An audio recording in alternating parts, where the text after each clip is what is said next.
That's a AKI, lot. sure. So AKI,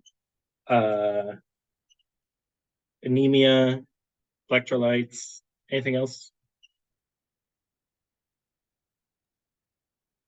Could we do some like practice cases too? Yep, we could do that. Yeah, totally.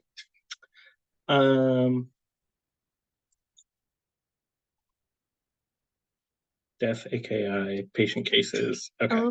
I do have a question. Does anything that Schnee says like actively come into play? Because it's all just like PPCP related. You don't have to really focus it on that much. I know like what the steps of PPCP are, but a lot of it is kind of intuitive. You know, pay attention, active listening, you know. Oh, the only thing I would know is like the purpose of certain things. So like I think if I go to quickly, where did I put that? He talks about like honestly, I just remember saying like nothing he taught was something that I couldn't just guess anyways, based on intuition. But uh, but in any regard, okay, uh, let us start with anemia. It's a good place to start. Yep, we can do that. That's a good idea. Oops.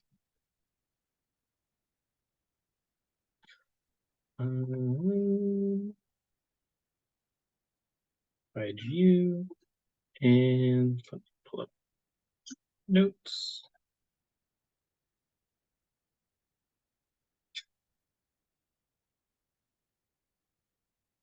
All right. So when we talk about anemia, what we are mostly focused on is red blood cells. Red blood cells are the primary cell in the body that carries oxygen. Carry oxygen. And so anemia is when you have low red blood cells. Because you're going to have less O2. So when we look at the cause is that you have less O2 by, sorry, backing up. When we look at the effect, of this, is that we get less O2, right? Some sort of anemia has produced a decreased ability to produce red blood cells. And what this is going to result in is symptoms of being really tired all the time. And that's the way to think about anemia, is that you are always tired. And when you think about it, why do you get tired after working out? Part of it is you're expending energy, but the reason why you're expending so much more energy is because you're going through anaerobic respiration versus aerobic respiration. So when you have anemia, you're very tired. You're going to have what's called pallor, which means that you're going to appear more white-faced, or you're going to appear more flush, less, red in the face, literally because you have less blood in you. And what often this can, yes, or you're looking at medchem. Often what you'll see is changes in skin and nails.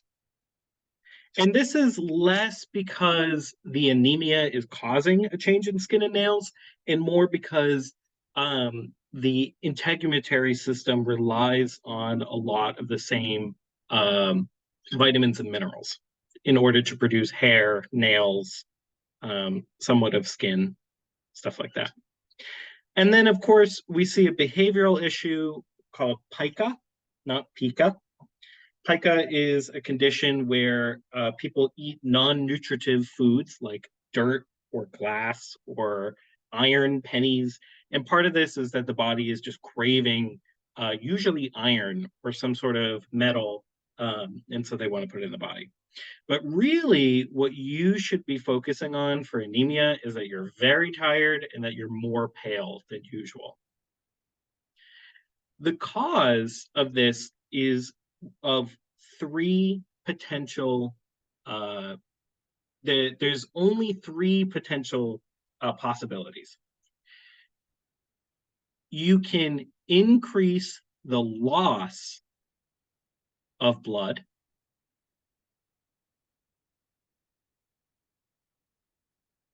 So when we talk about increase of loss, which I will put in a different color, increased loss of red blood cells. The first way you can lose a lot of blood is through active bleeds, right? So if you get your arm cut off and you are spraying blood everywhere, of course you're going to have less blood in the body.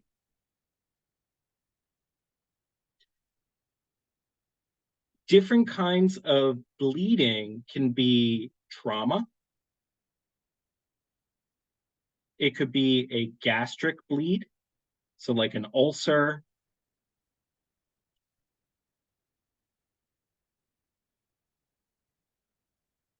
And then probably the most common way that people end up with increased loss of blood is heavy menses. And if you get asked a question about a very, very tired girl who just started, who is, just started her menstrual age, I would say, almost entirely they're going to be, blood loss anemia, because they are physically losing more blood. The other two ways is you can have increased demand of blood. And usually this falls down to the fact that the size of the person has changed. So what's a way that we can change the size of a person? Well, they can get pregnant. Weight gain is part of it as well, although generally we don't see anemia from that because it's a slow process, weight gain. Pregnancy, however, you're gaining a significant amount of weight in a very, very short amount of time. The other one is just flat out growth.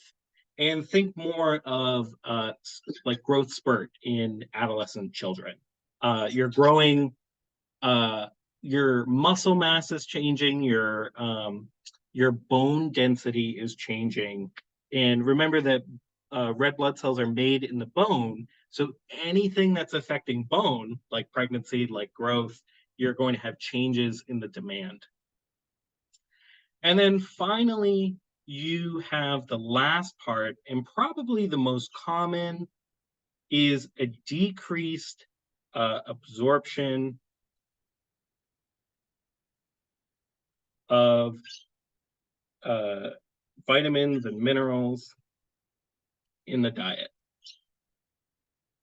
Now, what's the easiest way to decrease the absorption of something? You're not eating it. If you don't have it in your diet, you are not eating it, right? You can't absorb something that has a bioavailability of 0.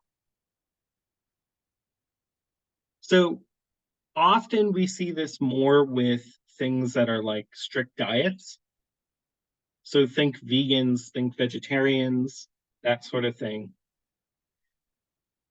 Alcohol absorption is probably the second most common way that people miss out on key vitamins and minerals. We're talking severe alcohol use.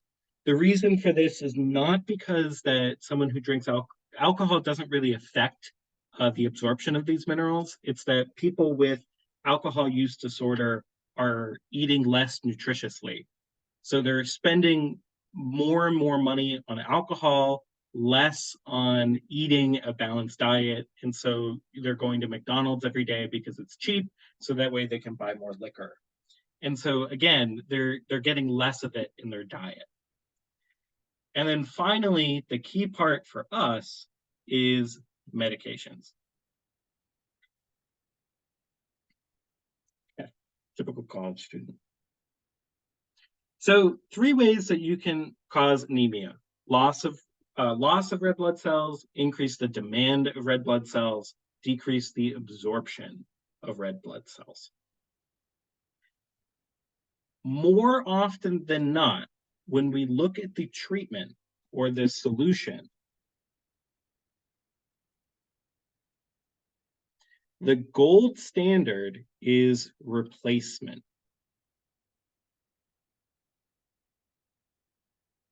So by replacement, if it's mild, no, we want to say if it's not blood loss anemia.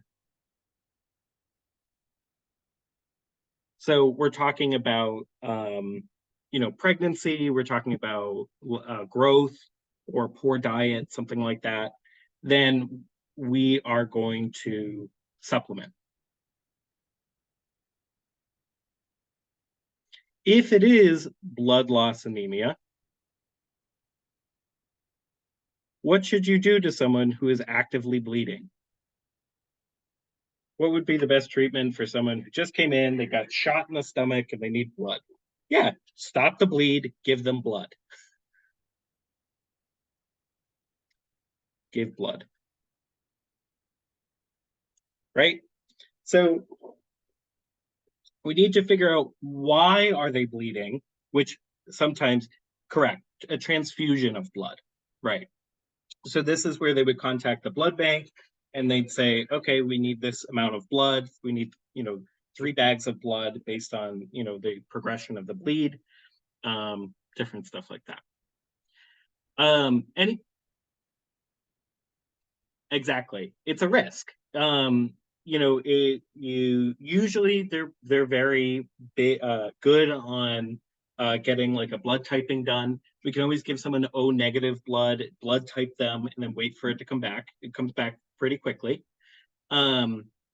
There's religious concerns as well. But obviously, if you're not controlling the bleeding, then you're not, it doesn't matter how much blood we transfuse into you. BL is blood loss anemia. So BL, blood loss anemia. So we're talking about arm gets cut off, your gastric bleed, heavy menses, stuff like that. Now, when we look at lab findings, what is really, really important to understand about lab findings in anemia is the interpretation of what they are telling you.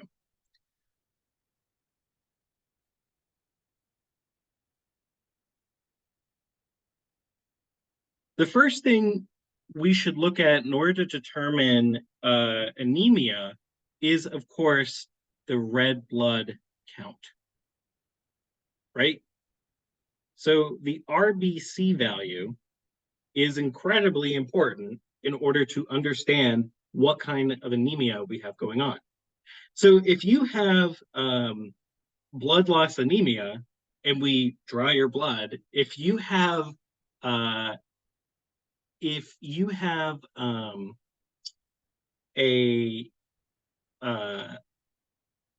major bleed, you're going to have a very low count.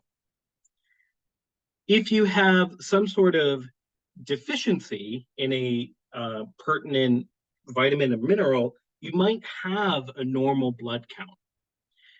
What we would then check is hemoglobin,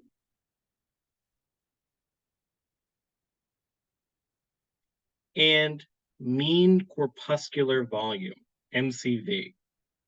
And these are the 2 big ones that we really consider when we talk about anemia.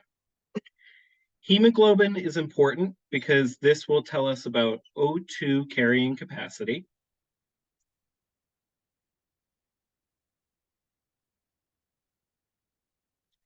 And the big thing that we care about with this is that if you have low hemoglobin,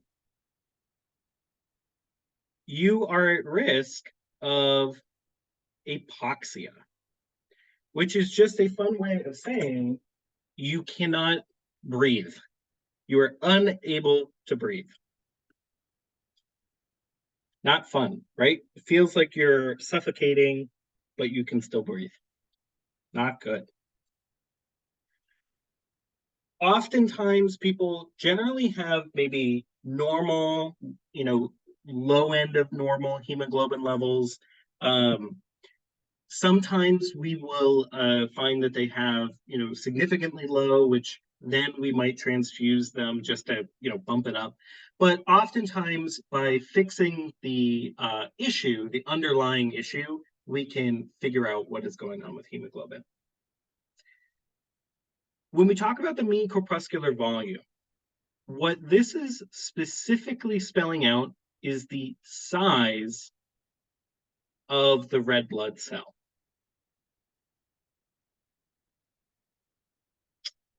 It might be hypoxia. I've heard apoxia, but I guess apoxia would be like significantly low hemoglobin. So I think hypoxia, apoxia could be it.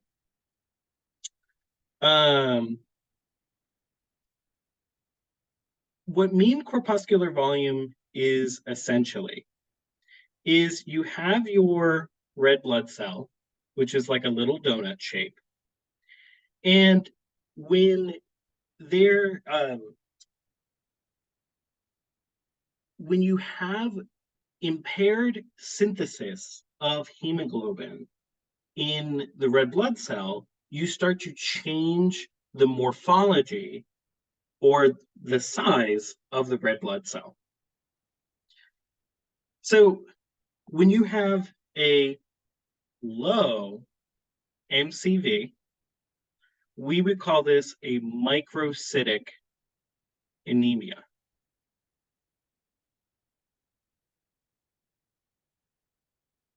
If you have a small red blood cell, that is a very, very, very good indication that you have iron deficiency anemia.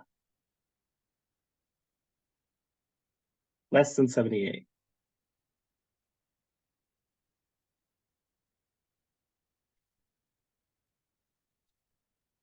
If you have a high MCV, more than 100, thank you, you have macrocytic anemia.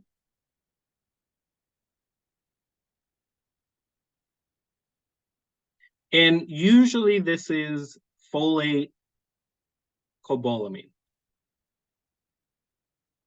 So B9 or B6 and B12 deficiency.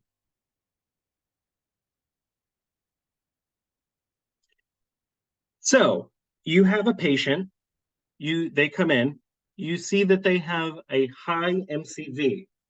What would be the next step if you have a patient with a high MCV? They're walked into the clinic, they're not actively bleeding. Exactly. You're going to blood test them for their vitamin levels. Same thing with if they have microcytic anemia. If they have microcytic, you might want to figure out what are their iron studies. And iron studies are pretty important, especially when we talk about elderly populations.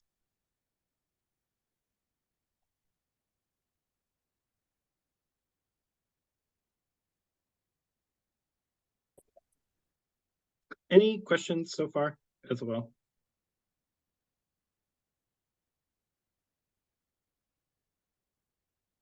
All right.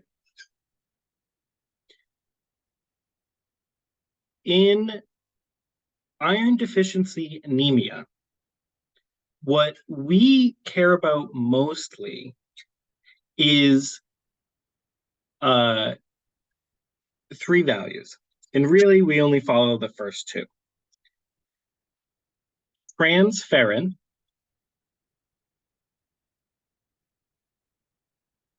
TIBC, total iron binding capacity, and to some lesser extent, what is the name of it? Ferritin.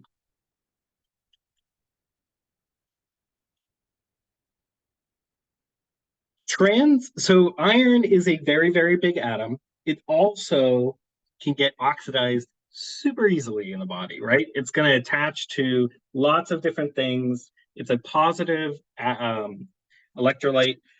And so it gets stuck to many, many different things in the body.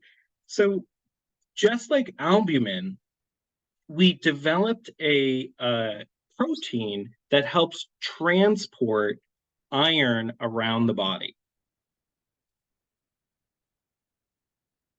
So transferrin is specifically iron floating in the blood.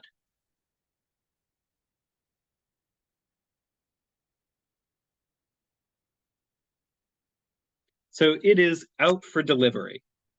Does anybody know where iron is normally stored? Where do we store our iron in the body?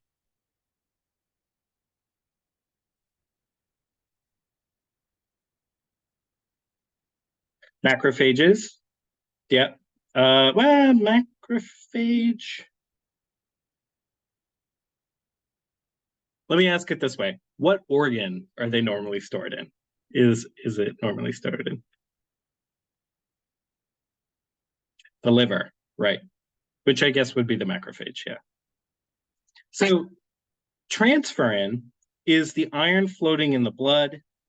And so this is our surrogate for figuring out about serum iron, or literally blood iron level.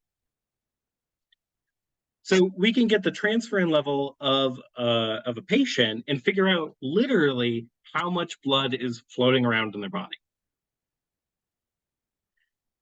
Ferritin, however, is the storage protein. So transferrin is all about transfer. Transfer. What do you put in a tin? Things you want to store.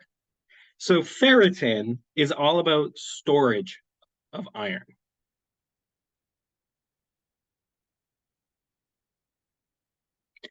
And what this is it's your reserves of iron, right? Now, the reason why sometimes we don't really focus on ferritin is, someone who is the way that was explained to me is that a female who is really muscular and works out a lot could have more ferritin than a male who doesn't exercise as much.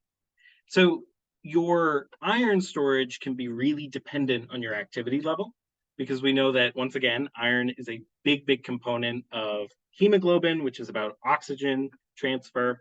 So, getting a baseline ferritin for a patient can be really key. And then we can see later on, oh yeah, their reserves are really low. So if you have low reserves, then obviously you're not getting enough in your diet to replace it, right? Something is happening that is causing the reserves to go low, and your body has to use more iron. Does that make sense? All right. The last part here is the total iron binding capacity. Also, is this helpful, by the way, to go through this, or am I just repeating things you learned in class? Okay, all right. Once again, if I'm ever covering something you're like, we don't really need this, let me know. Total iron binding capacity is about open iron binding sites.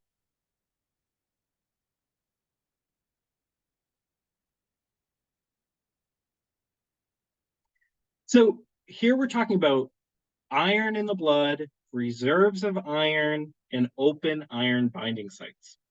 So the classic presentation, the clinical presentation, CP, of anemia, of iron deficiency anemia, which from now on you will only ever see me write IDA, is for our transferrin. What do we think? Well, actually, let's talk about ferritin first. For ferritin, is it going to be higher or lower than normal?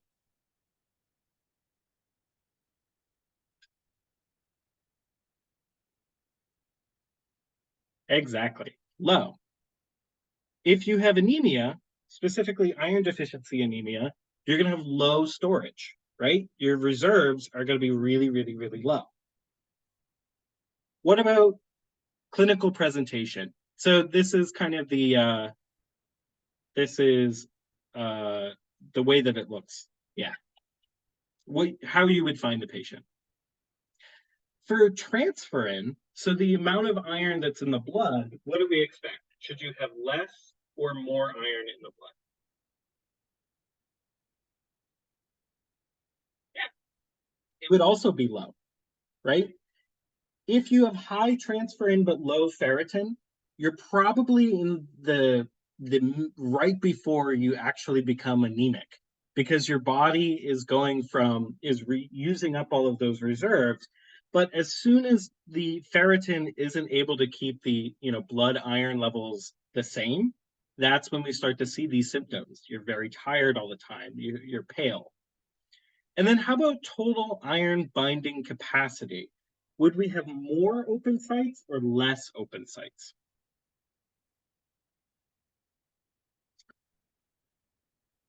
More, right? If we talk about the only way this binding site can be occupied is if we have iron.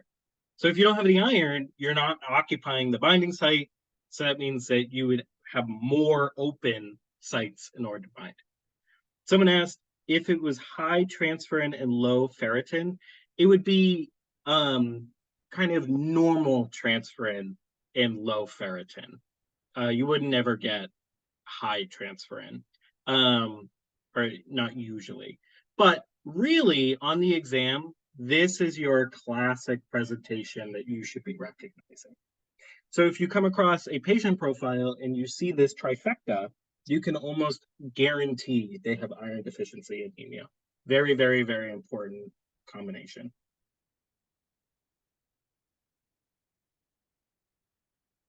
So when we talk about iron deficiency anemia specifically, the goal of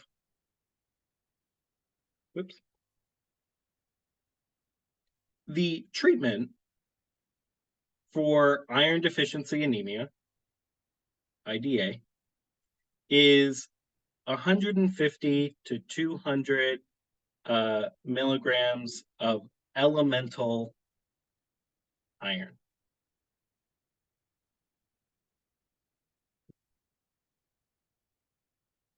Transferrin and ferritin generally do follow, but transferrin lags behind ferritin. So the amount of iron in the blood lags behind storage, because as the amount in the blood goes down, the storage will just replace it, keep replacing. It's kind of like it's putting it, from in a store. If customers keep buying all the items on the shelf, the employees will bring stuff out from the back room and keep replacing it. So for treatment, what are we focusing on? Give iron. Give iron. That is the only thing that will really fix what is going on. That being said, iron can be a little bit finicky. You can't just give someone an iron pill and expect it to work, there are some key points to remember about giving iron. First of all, in terms of administration,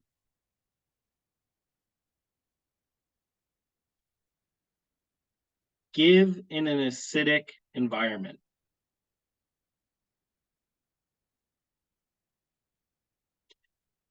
Iron absorbs much better if you are giving it with something that is acidic.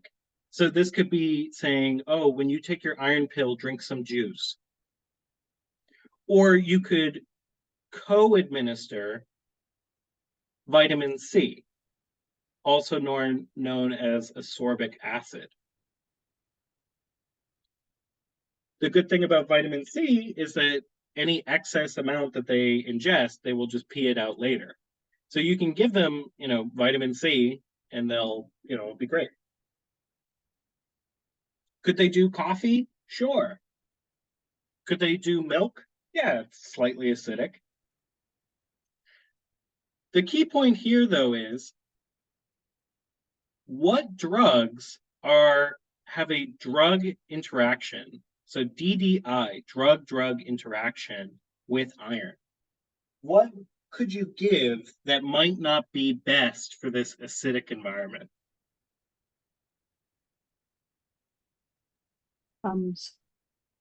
Yeah, anything that lowers the acidity of the stomach, right? So acid-lowering drugs.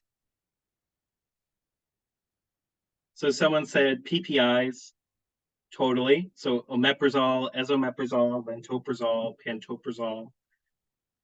Tums, 100%, right? Same thing with the histamine 2 receptor antagonists. So famotidine, ranitidine, if it was still on the market. So any of your drugs that you're going to be using for GERD or acid reflux are not good options for someone who needs to take iron. So how would you fix this then? What would you tell someone if they were on a PPI and they needed to take iron?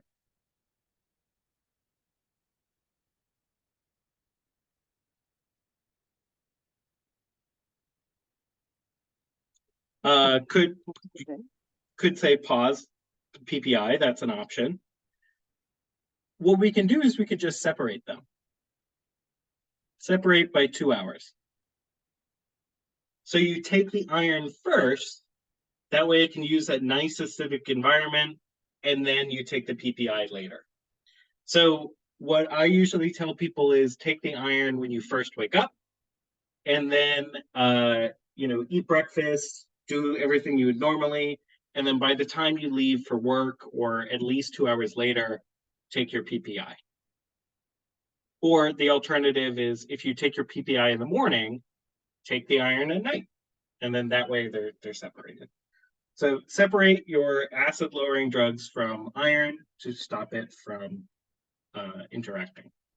Does that make sense?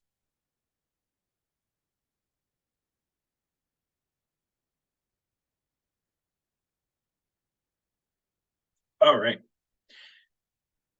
There is also another big point about iron, and that is the type of iron. Humans are carnivores. We have a diet that we have a gastro system that is made on eating some sorts of meats. So we have one form of iron called heme iron, which is found in meat. But plants also can use iron as well, and this would be referred to as non-heme iron. And so this is in some plants. The heme iron is absorbed better.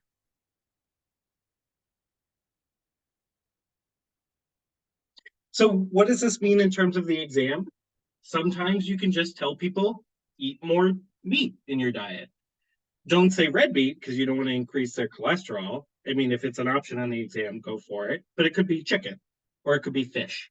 If they're vegetarian, though, non-heme iron is usually what is they're absorbing.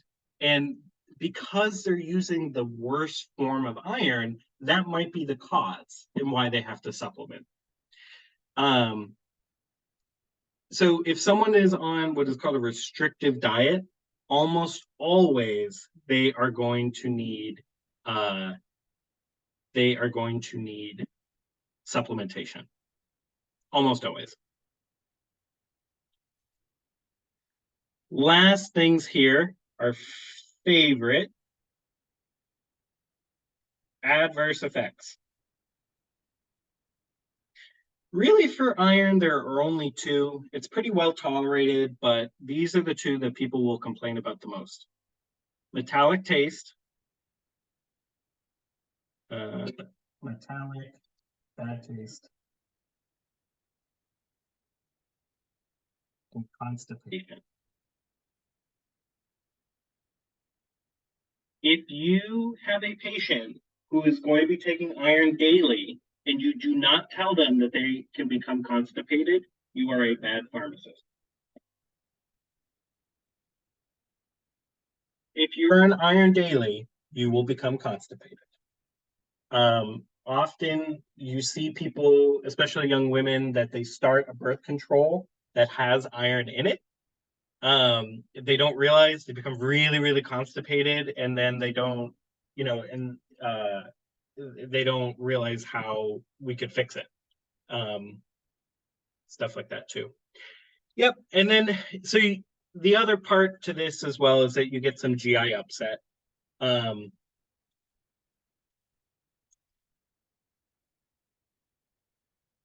Basically, yes. Yeah. So for these first 2 points, what I will do, I'm just going to move this down.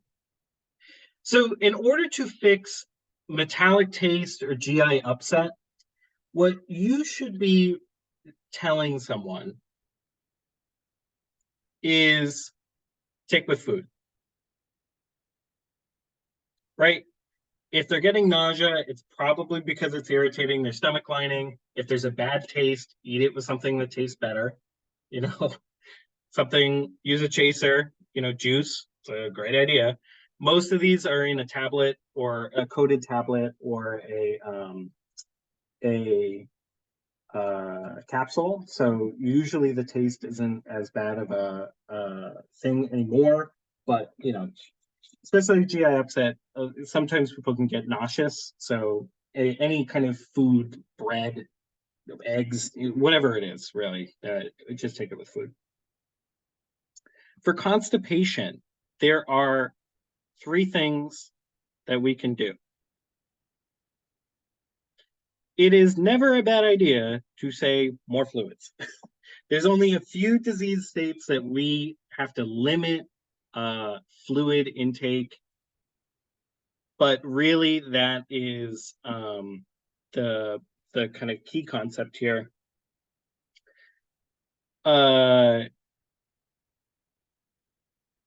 Fiber as well will help keep people regular. Always a great thing, especially for elderly people. And oh no, it's only 2 points. 2 points for constipation. What else? What else interacts? Yes, iron dextran, and hope that they're going to be okay. One thing that I should mention as well is that another drug interaction is with calcium-containing products. So anything that has calcium in it will bind to the iron and also cause it to not work. So often you'll hear people going, "Oh yeah, I take my iron with my yogurt because the yogurt's acidic." No, it doesn't work that way. I believe that is it. Any questions?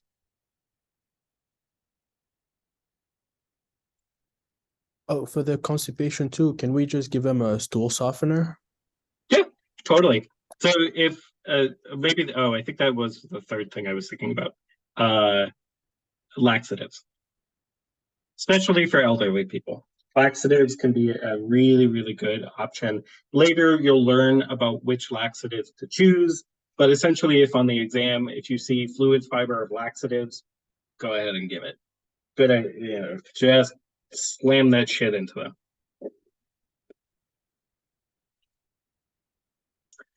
Is this helpful to go through this, by the way, to break it down like this?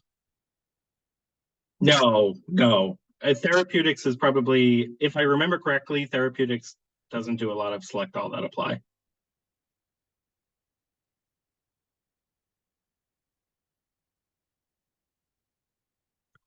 All right. Couple last things about couple of things to keep in mind. Other, pearls, we call them clinical pearls. Like Sarah said earlier, iron dextran can usually, a lot of people can be allergic, so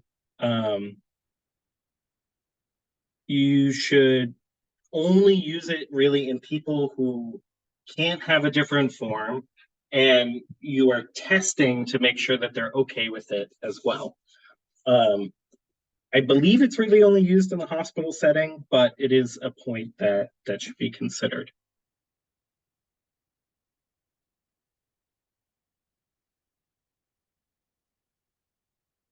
Right, test dosed, yeah. No iron in infections.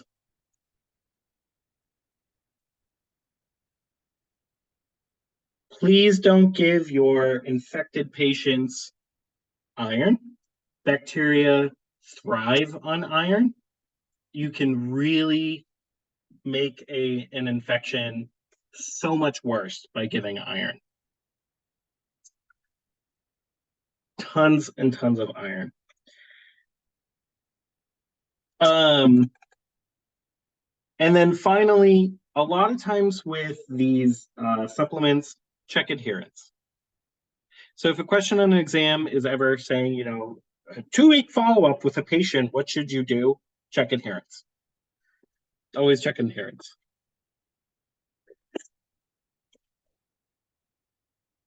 Any questions about iron?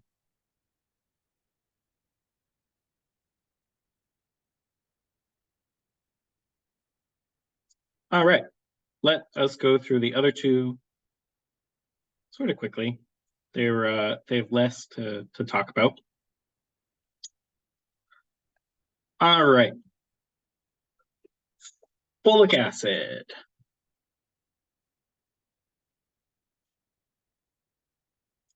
Also known as megaloblastic anemia.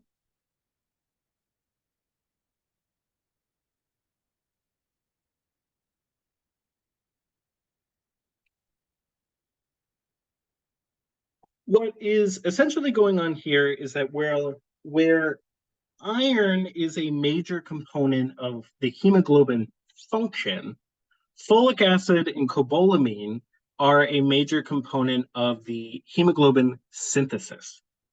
So the inability to produce hemoglobin produces these really, really, really big cells, right? Really, because you have all these like half-formed hemoglobin, they're just not doing a very good job. It's bad, bad, bad, bad. I just want to look so we can copy the same thing. Yeah, okay. For folic acid, it's pretty straightforward. We're going to confirm this with a folate level. So if you find someone with macrocytic anemia, their red blood cells are really, really big, you would then order a folate level to see, okay, is it actually folic acid or is it something else?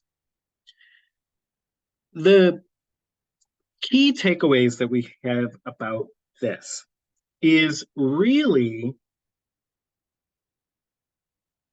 homocysteine and the MCV.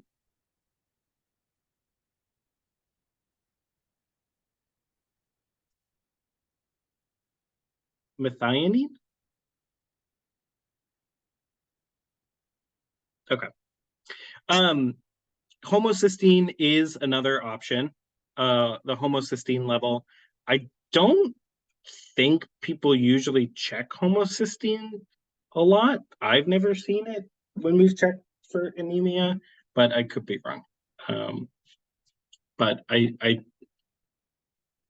don't really expect it.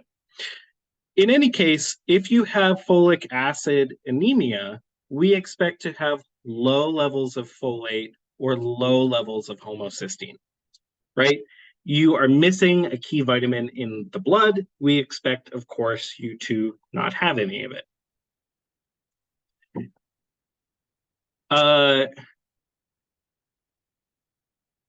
Oh, good to know. I've never seen it. Methylmalonate. Oh, yes, methylmalonate. Okay.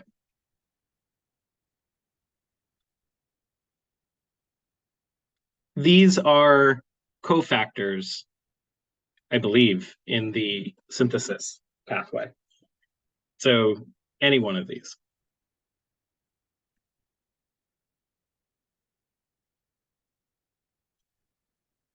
Just like iron deficiency anemia, the treatment, give, I think it's 150 micrograms? No, 400 micrograms. 400 micrograms of folic acid per day.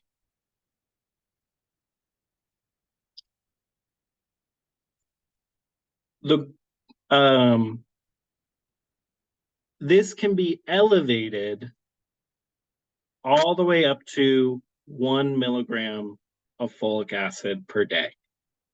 Above 1 milligram, you're really not doing much.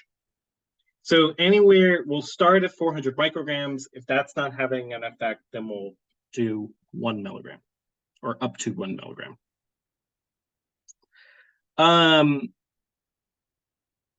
The 400 and 800 strengths are over the counter. 1000, I believe, is RX only, prescription only.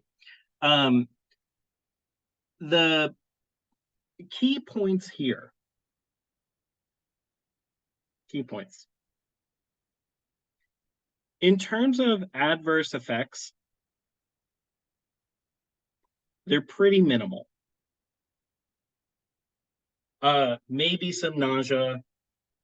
You're not going to get constipation with this. Like, it's water-soluble vitamin. It is fine. You are really not going to have an issue with taking folic acid. What is important to know about when you have someone on folic acid deficiency is determining the underlying cause.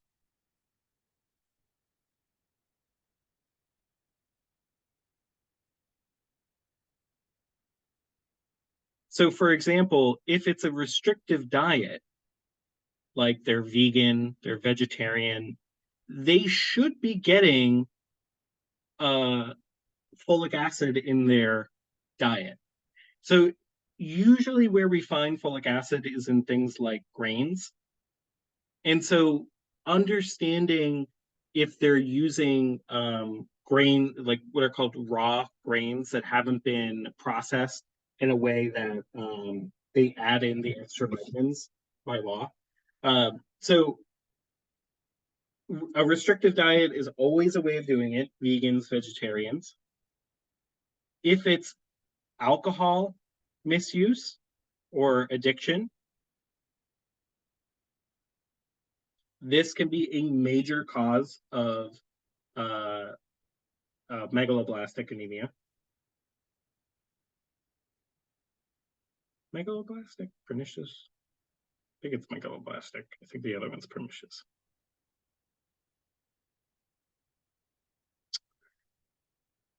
And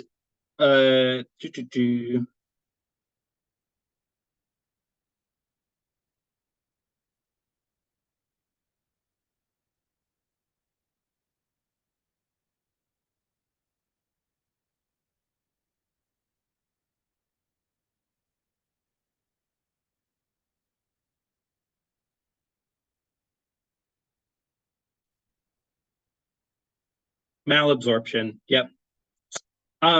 For folic acid deficiency, yeah, we can talk about that. So for processed foods and cooking, heat destroys folic acid. So if they're not eating enough raw vegetables or minimally processed foods, then they're going to be having less and less available folate for them. Not good. When we look at the signs and symptoms of sushi, well, you're having, raw fish, so that would count. So other than the usual anemia symptoms, right? The tired, pallor, your exercise tolerance has decreased. By the way, this means signs and symptoms. What else we are getting is, I believe it is described as a meaty, it looks, like raw beef tongue. Looks pretty gross, I will say.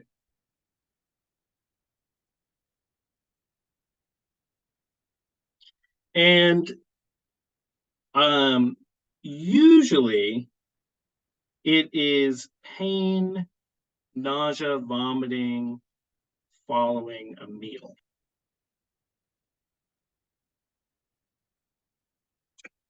I have one patient who is a 45-year alcoholic, and his tongue does not look good. It's also it's pretty swollen, I would say, as well. Pretty swollen tongue. Not good. Not good at all. So for folic acid deficiency, you give it to them. give them the folate. Why wait? It has very little symptoms associated with it. Just give it to them. Yep, you can give IV. Is definitely an option. I believe they have an intramuscular shot as well. But yeah. But either way. Specifically for us as pharmacists, we have a couple of very common drugs that we worry about. The first one is our good old friend phenytoin. Phenytoin inhibits dihydrofolate reductase, which is an enzyme that helps activate folic acid in the body. No. Phenytoin blocks absorption, trimethoprim. So bad absorption.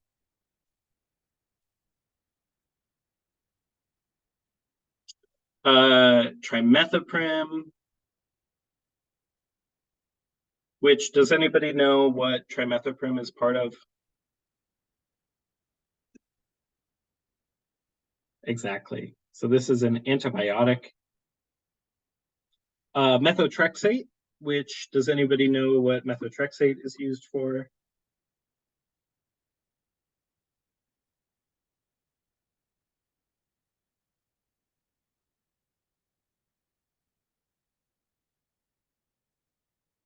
I think this is how you spell it. Cancer, yeah. Phenytoin is used for seizures.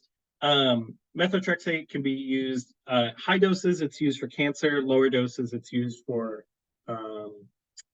autoimmune diseases, and then pyrimethamine is used in malaria. So all of these are going to prevent activation of folic acid.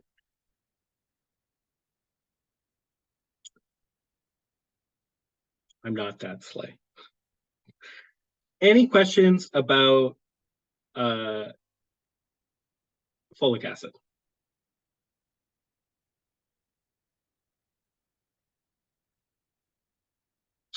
All right.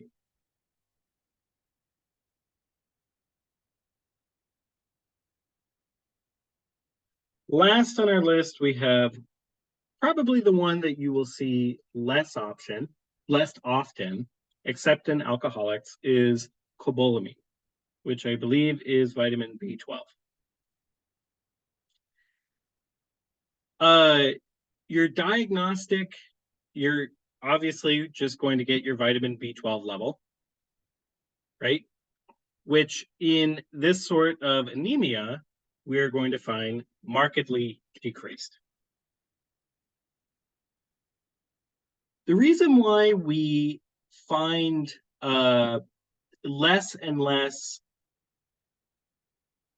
the reason why cobalamin pernicious anemia is so rare in the general population is that usually diet alone accounts for our vitamin B12 requirement. You need very, very, very little vitamin B12 in your body. Usually when we replace this, it's a once a week shot that someone would get. You don't need a lot of vitamin B12. What we find, though, is that the role of vitamin B12 is in the CNS.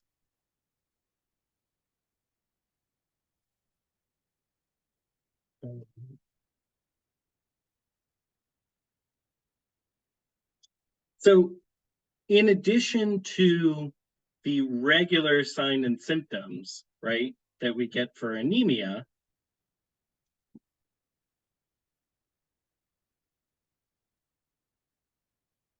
you're also going to see things like cognitive changes, maybe visual changes. You might also have issues with like conduction of nerves. So your hands might shake a little bit. Nope. Vitamin B12 is a water-soluble vitamin. So if you overtake vitamin B12, then you just pee it out. Yes, numbness is a good way of explaining it. Yeah, numbness. Expensive pee. Yeah. They put B12 in everything because it is just you do not need a lot of it.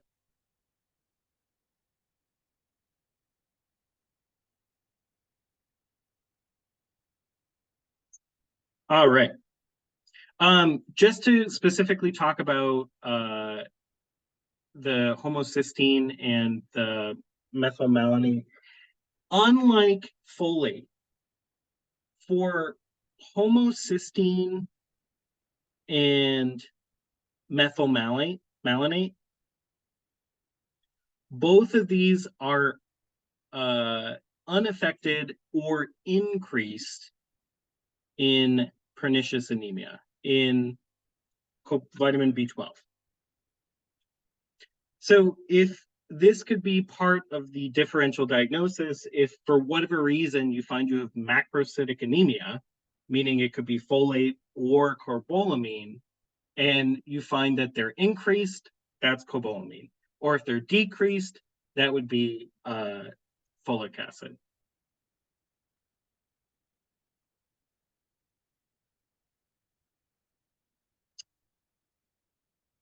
All right. Some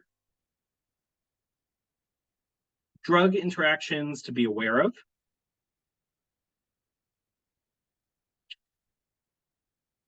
First, antacids. Oh boy, do antacids just really fuck up your body. Specifically, though, we're only talking about proton pump inhibitors and the histamine 2 receptor antagonists. So your omeprazoles, your pantoprazoles, and yes, the other name for vitamin B12, cobalamin anemia, is pernicious anemia. Yeah.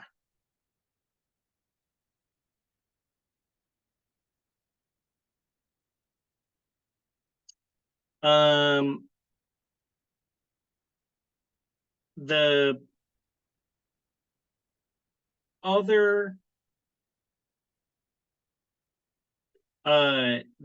drug that the reason for this is decreased B12 release from food.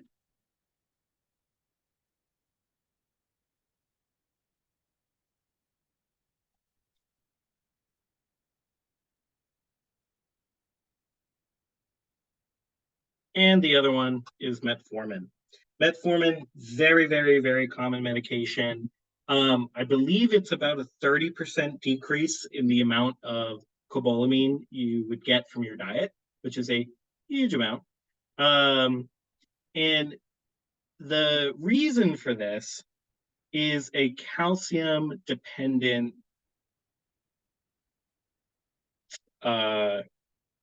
reduced uptake.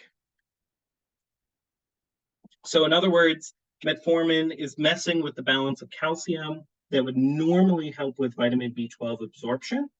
And metformin is preventing the vitamin B12 from being absorbed in the small intestine. So in order to fix this issue with metformin, what should we give in order to fix the issue? Calcium. Calcium. Give calcium. The reason is because we don't have enough calcium, so the easy fix is give calcium. Question for you. Why would Tums be okay in a patient taking cobalamin and has GERD, for example, or gastric reflux?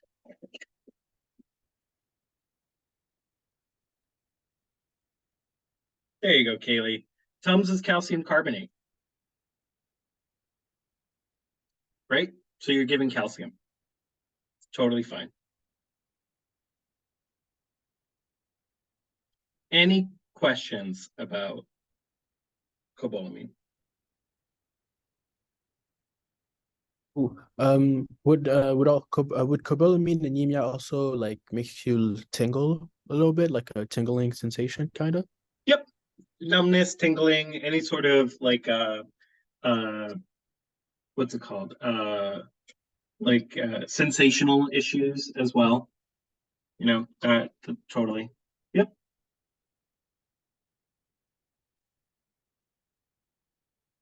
So, if you have a vegan patient, what should you be checking almost immediately with that vegan patient?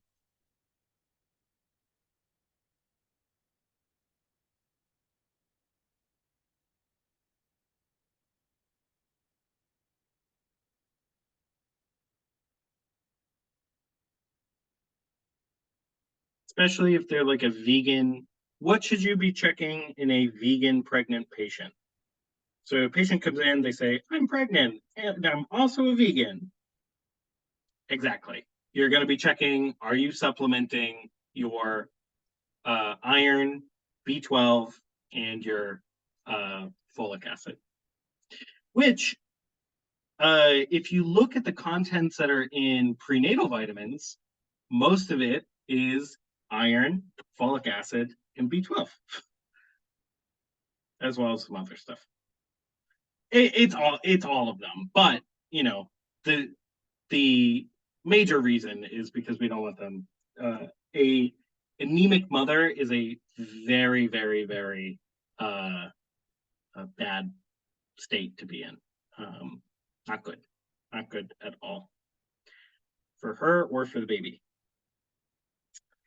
All righty then. Let's go into AKI, because I'm sure that's where people have the most questions. Has this been helpful so far, by the way? Okay, sweet. Sweet, sweet, sweet. All right, AKI. Right off the bat, you must know this. Normal serum creatinine level, which, first of all, let me explain serum creatinine. In your body, you have, as of the result of muscle breakdown, normal muscle breakdown, you produce creatinine. Creatinine, 99% of it is filtered by the kidneys.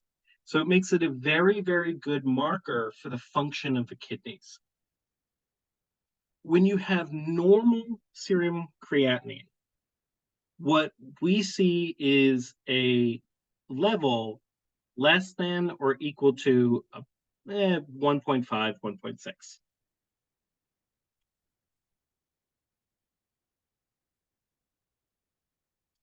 Honestly, I always use 1.6, so that's what I'm going to give you.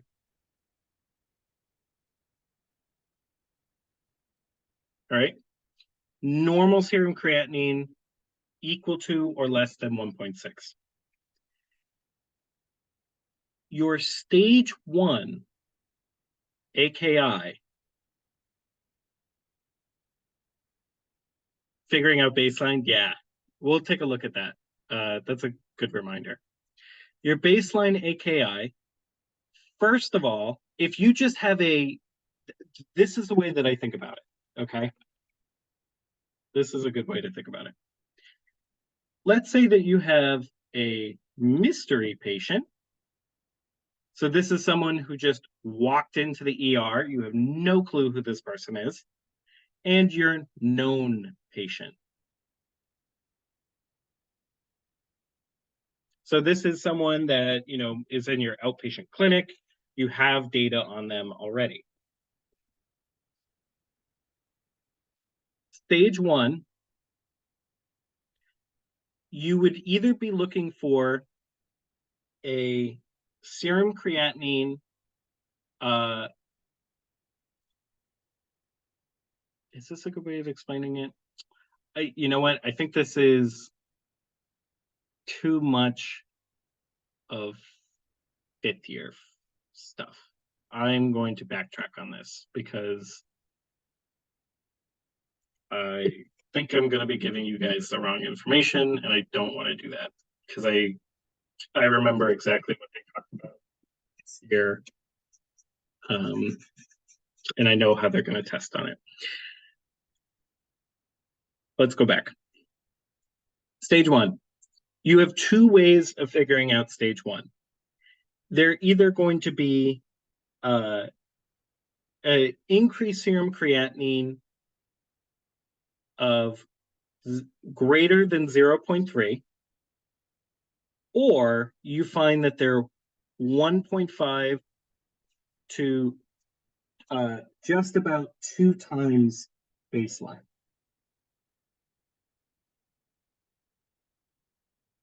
I think in the notes she puts 1.9, but what we're talking about is, up to 2 times. Stage 2, things are getting worse. Things are getting much worse. What we are finding is a 2 to 3 times baseline increase.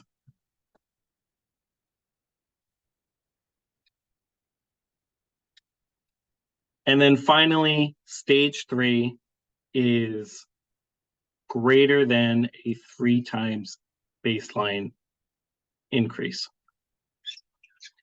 How to memorize this? Let me write it like this so it's very, very clear.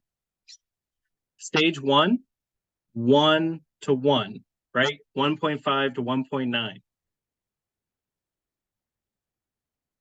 Yep, that's also a very greater than 4. Yep, totally fine. So stage 1, 1.5 to 1.9. Stage 2, 2 to 2.9. Stage 3, above 3. So the stages all align with generally what the increase is, which is a way that I really remembered it.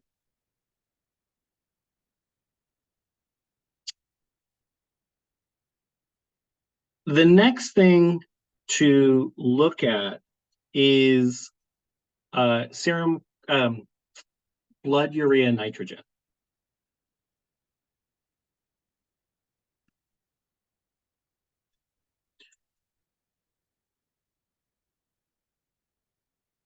The BUN is going to tell you where the problem is happening. We have 3 potential places where our AKI could develop. It could be before we even get to the kidney, pre-renal. It could be inside the kidney, intrarenal. Or we have a blockage after the kidney that is backing up back into the nephron, post-renal.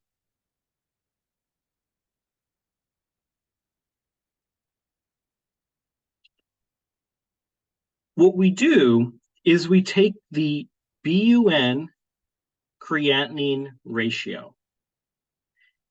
You can determine pre-renal based on the fact that your BUN creatinine ratio is greater than 20/1.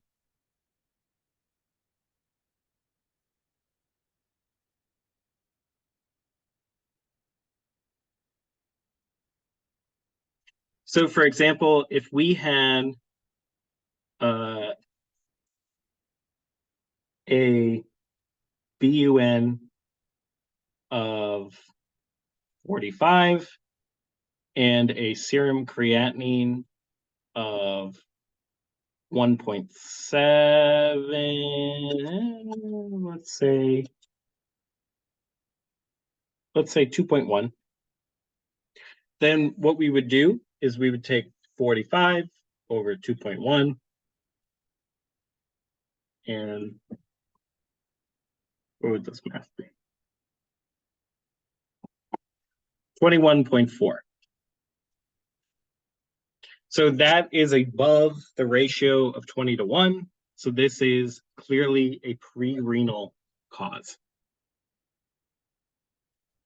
Intrarenally would be a ratio of 10/1 BUN over serum creatinine. So if your BUN serum creatinine ratio is low, probably intrarenal. If it is very, very high, probably pre-renal.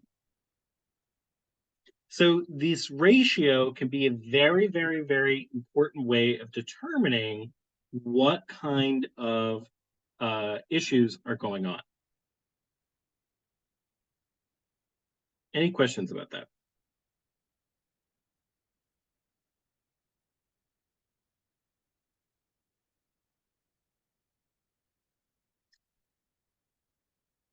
All right. Unfortunately, there is no ratio for post-renal. It is basically, post-renal can kind of go all over the place. So let's talk about cause-effect solution. Pre-renal.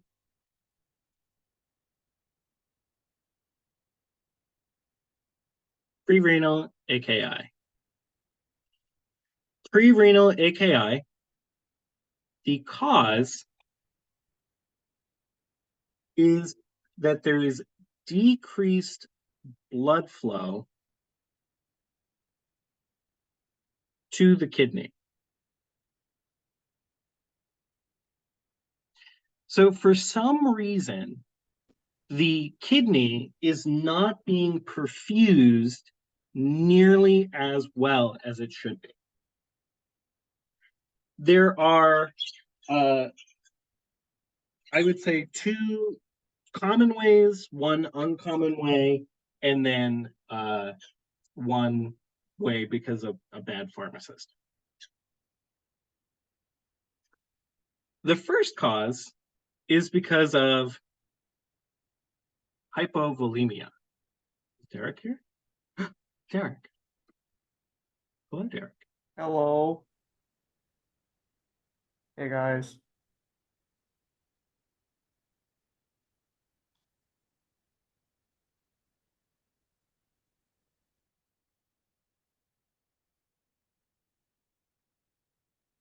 Low blood volume.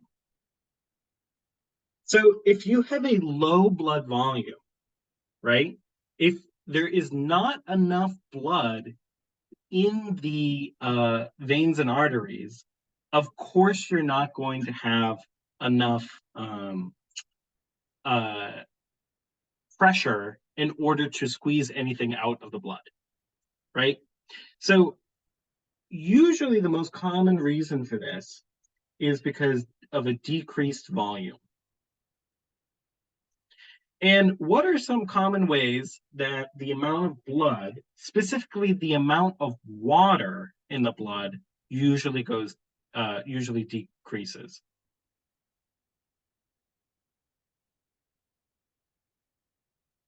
Right. Anything that is going to waste water out of the body. Dehydration, burns, vomiting. Sweat, another one.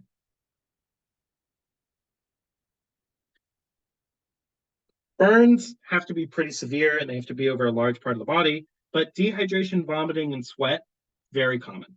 Very, very, very common.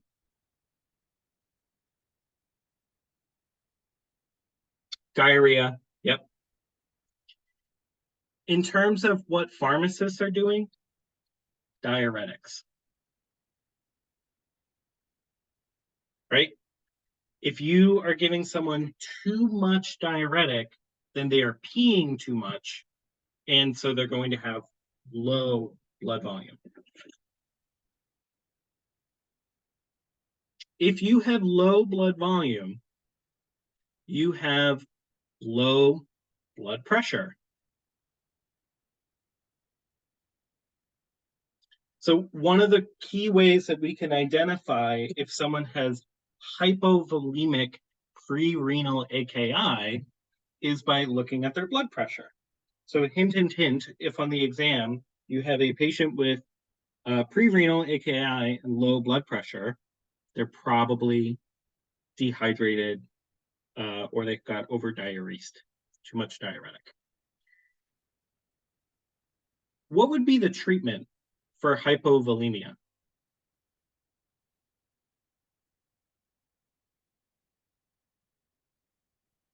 IV fluids. Give them fluids. Normal saline, lactated ringer, D5W, and of course, stop any diuretics. Stop anything that is causing them to pee more.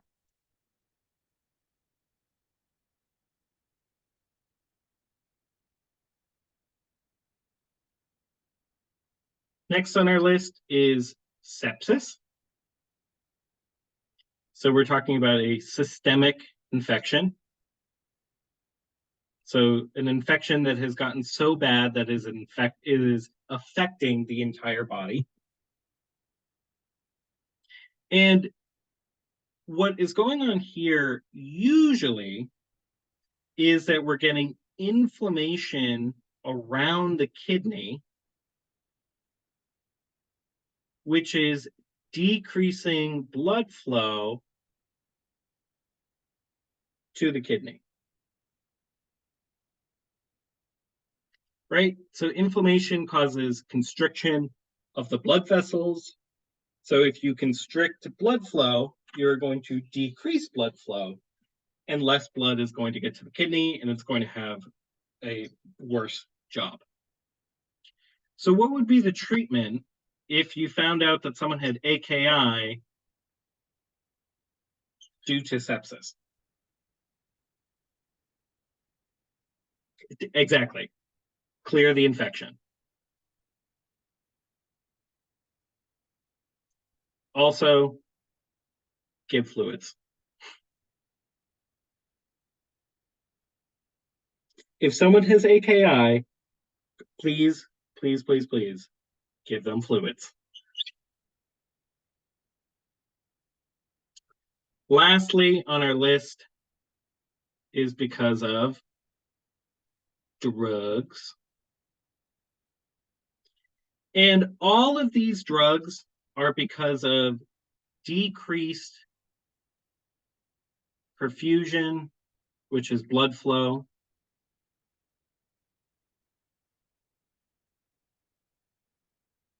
to the kidney. So the two big culprits that we see are ACE inhibitors,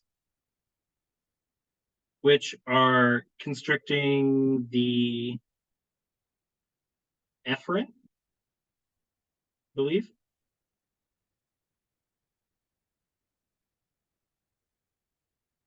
Or NSAIDs, which are constricting the afferent. Did they explain this to you guys, or is this just extraneous information? Nope. Okay. Essentially what it is that you have a drug that is unequally constricting the blood vessel. So instead of constricting all of the blood vessels in the kidney equally, it's only doing half of them. And so if you're changing the blood flow in the kidney, you are definitely going to mess with the function of the kidney. So what would be the treatment if you had someone who was on an ACE inhibitor and developed pre-renal AKI? Stop the drug, give them fluids.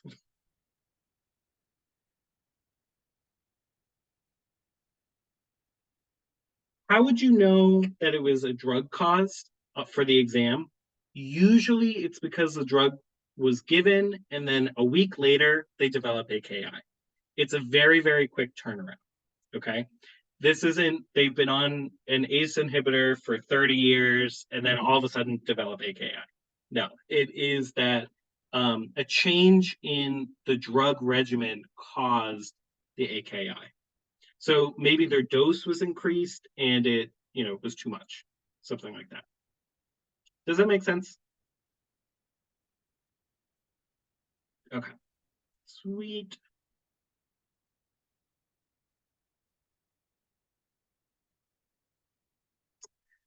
All right.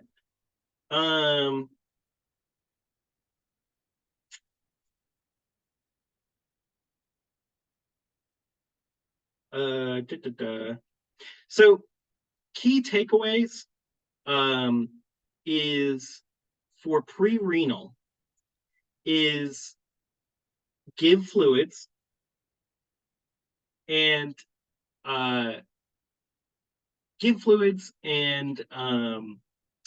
stop the offending reason, right? That would be the biggest thing.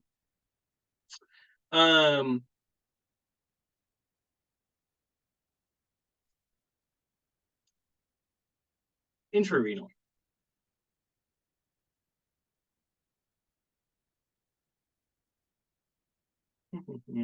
Where are my notes? There we go.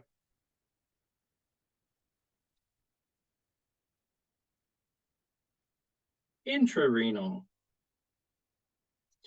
What's going on in intrarenal AKI is that we have some sort of damage or blockage happening inside the nephron. So the issue going on here is that the actual tissue is degraded.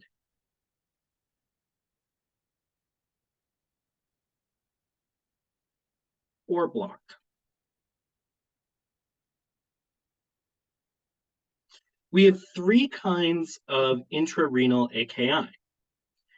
The first and most common is acute tubular necrosis, which I have seen once.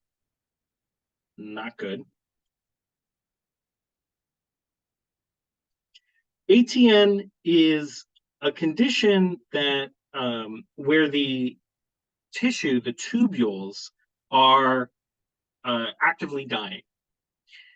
Usually, the reason for this is the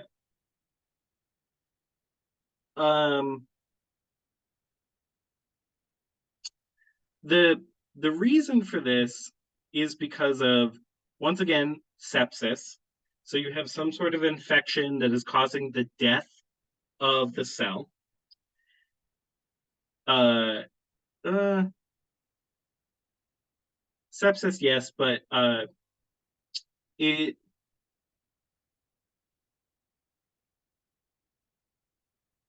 ischemia. So there's decreased blood flow, nourishing the kidney.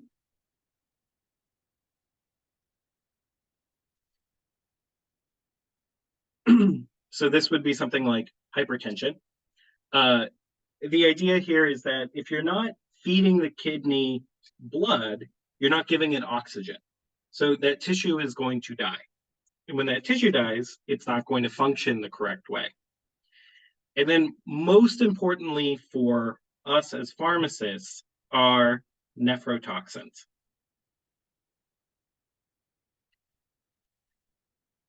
The biggest ones that you must be aware of are certain antibiotics. You will learn about those specifically next semester and next year. Statins, so atorvastatin, simvastatin, not good. And contrast dyes.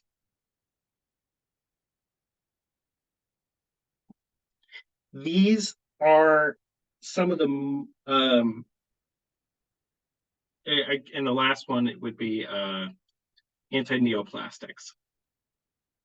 ABX is antibiotics.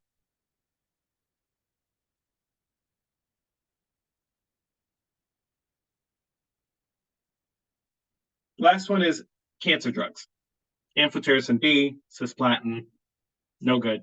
Cancer drugs are very, very, very harsh on the body. What would be the treatment for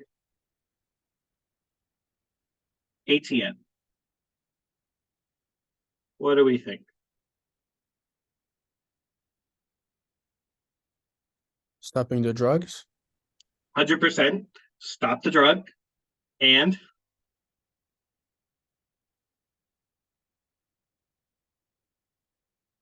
fluids. Yep.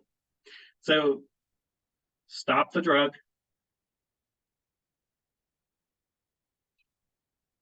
and flush. Specifically here, we need to get the drugs out of the body, right? It's not enough to just give them fluids. We need to give them so much fluid that we are washing the drug out, okay? So the big thing here is about flushing. And then, of course, treat the infection. Right? All right. Next on our list is what would it be? AIN. Forget, what does it stand for? Interstitial nephritis, right? Oh, just a quick question about the ATN. How would you go about treating the infection if the antibiotics are causing? So it's either the sepsis is causing it or Okay. an antibiotic. Okay. So maybe they're taking an antibiotic for, pneumonia, and it causes AKI as well.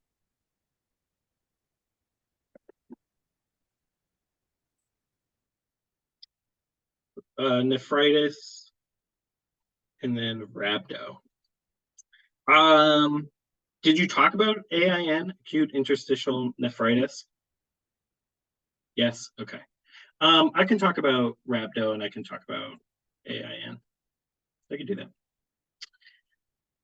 AIN. So, well, ATN is all about destruction of the cells through necrosis. AIN is all about too high of pressure.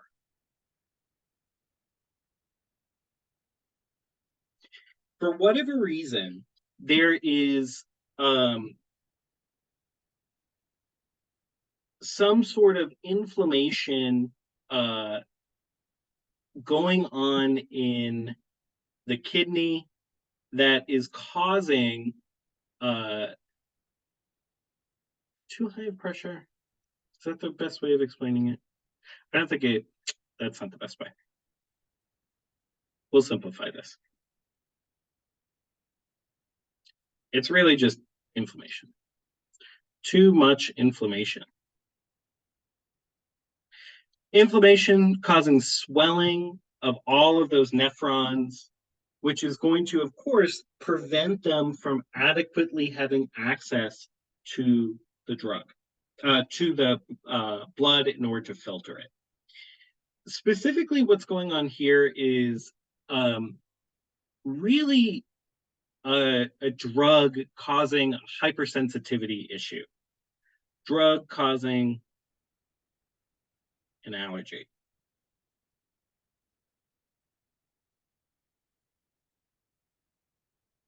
Right? So what is one of the most common, groups of medications that people are allergic to? Penicillin? Yeah, right? Antibiotics. Oh. Yeah, so if you're allergic to penicillin, one of the potential outcomes you could get, your throat could swell shut or your kidneys could swell shut. Either one, right? Not good, especially for renally clear drugs. What's another group of medications people are often allergic to? Sulfa, which would, yep, antibiotics. Sulfa could be, yep, I'd say that is another one. Sulfa. One I was thinking of here is NSAIDs. I'm allergic to ibuprofen. I'm allergic to ketorolac, that sort of thing. Ketorolac? Ketotif. No, ketorolac. Yeah.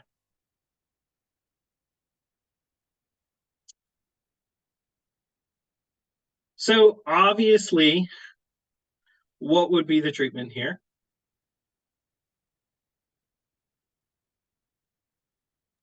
Also stop drug? Stop the drug, flush with fluids. Would you also treat the inflammation or just... It's not anaphylaxis in the way where we need to give epinephrine.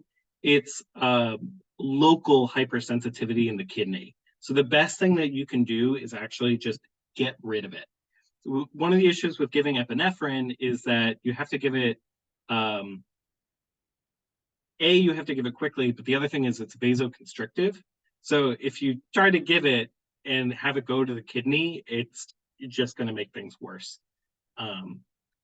So the takeaway here is give fluids, get rid of it.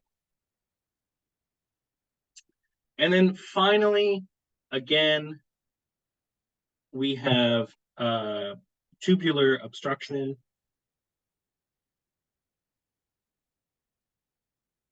Which is caused by drug crystallization,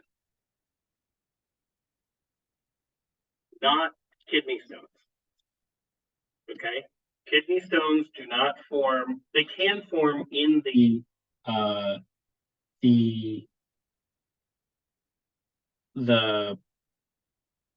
no, they don't form here. They form in the ureter. They don't form here. So specifically what is causing this is drugs with low solubility.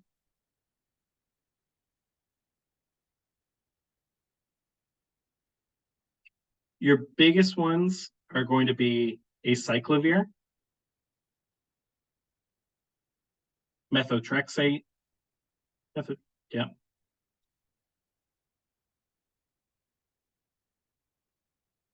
And Bactrim.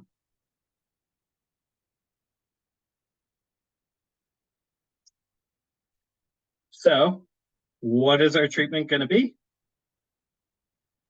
Stop the drug. Stop the drug, flush with fluids. So that's the solution for all of the intrarenal AKIs. Just stop the drug and flush the fluids. For the most part, there are certain. We're going to take a look once we go through everything. We're going to talk about specific points to remember. But in general, if you come across an intrarenal issue, stop the drug, flush with fluids. Got it. The other thing to remember with crystallization is that usually it's because the urine became too basic. So we need to acidify the urine. Yes, most intrarenal AKIs, usually drugs. Easiest way to acidify the urine, vitamin C. Sorbic acid. Super, super easy, very water soluble, gets into the kidney very, very nice. So again, most of these drugs are crystallizing because the urine is too basic. And so we give acid to get rid of it. Any questions about these three?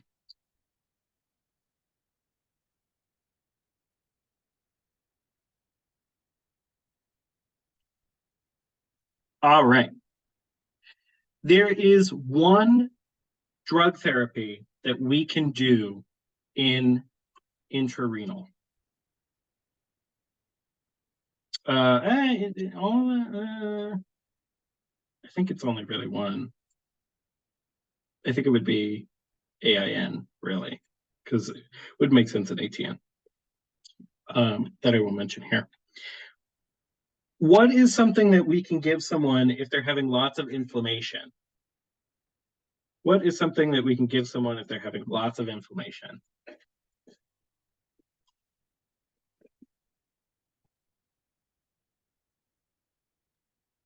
Sometimes we give it to asthmatics because they have, the really, really bad asthma attack.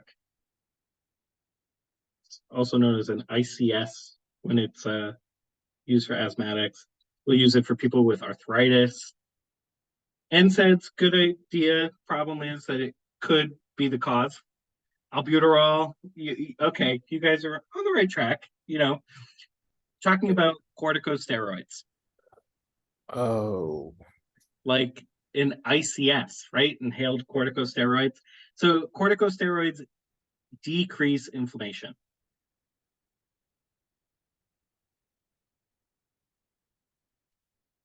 So we can give someone, fluticasone is really only used inhaled. You'd more give prednisone or hydrocortisone. Ipratropium is a long-acting muscarinic antagonist. Prednisone or hydrocortisone.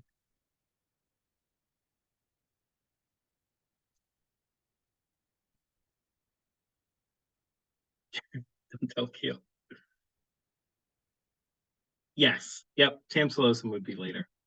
Yep. All right. Post-renal is pretty simple comparatively. And then we'll talk about complications because that's really the hard part here.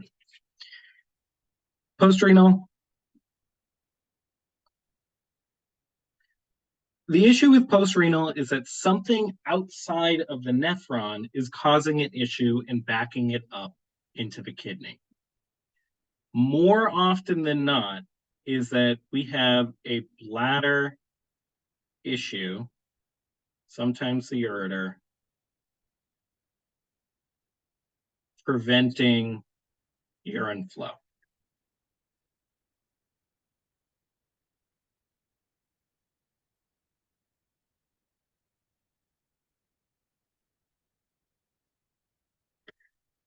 There are two ways that you can get post-renal AKI. The first you can't control, which is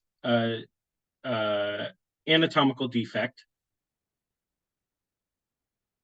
So someone was born with too small of a bladder and it blocks up, or their ureters are kinked and they can't adequately get rid of the urine.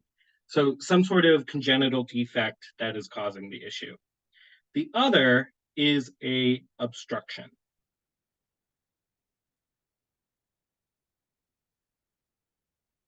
And what is the most common bladder obstruction that people get? Kidney stone. Bingo. What is the most effective treatment for a kidney stone? Calcium oxalate. Yep. What is one of the most? Yeah, surgery. So they shoot a laser at it. It helps break it down, easier to pass. Really, what are you going to do? What do we tell people to do? We need them to pee more. So you are going to tell them to drink fluids, right? We need to flush it out. We need to get rid of it. Also roller coasters. Roller coasters work, especially if there's a loop that will help get the kidney out. Good luck telling someone with a kidney stone to get on a roller coaster. There's actually a study that showed that roller coasters, do a good job. The second most common way is tumors. So a tumor that is specifically constricting the bladder or the ureter, something like that. Yeah, go to nearest amusement park with all these screaming children, get on a roller coaster. What would be the treatment if a tumor is squeezing the ureter and preventing it from getting out? Well, exactly. Yep. Remove the tumor. So a catheter, maybe. Surgery, if it's possible. What's the issue with chemotherapy, though? What could potentially be the issue with giving someone chemo? It lowers the immune system. Yep, that is a complication, but specifically with AKI.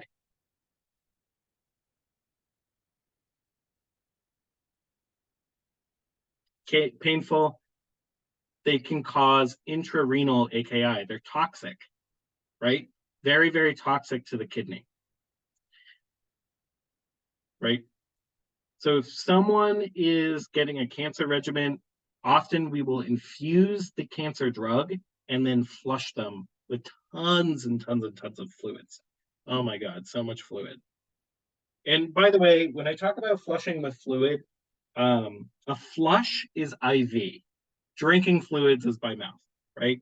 Flush is by IV, usually because we're giving liters of water.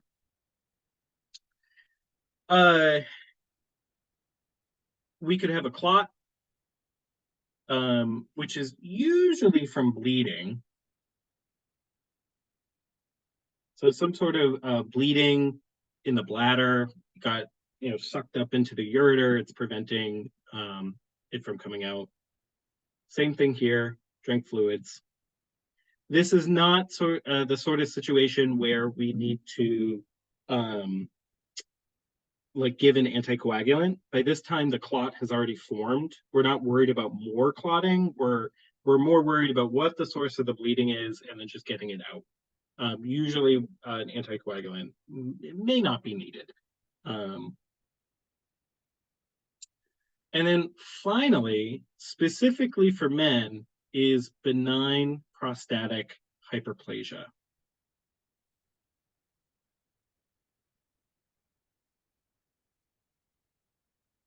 BPH. Benign prostatic hyperplasia is if you have your urethra, right? So we have our bladder up here. Bladder. Here is the tip of the penis. What happens is that the prostate is like a donut surrounding the urethra. And what happens in BPH is that the prostate becomes inflamed and squeezes on the urethra. So what's happening here is that it's almost like you took a rubber tube and squeezed your hand around it, right? So no amount of drinking fluid is going to cause the prostate to open. It's not going to happen. So this is one of the only occasions where drug therapy instead of fluids is probably the better option. So specifically, we're going to give alpha antagonists like tamsulosin. And the other one potentially is finasteride.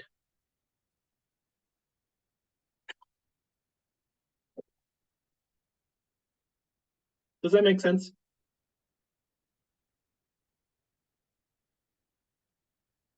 All right. All right. Obviously, the overall gist of post-renal is remove the issue. Get rid of it. All right. Some complications. Where do we see granular casts? Granular casts are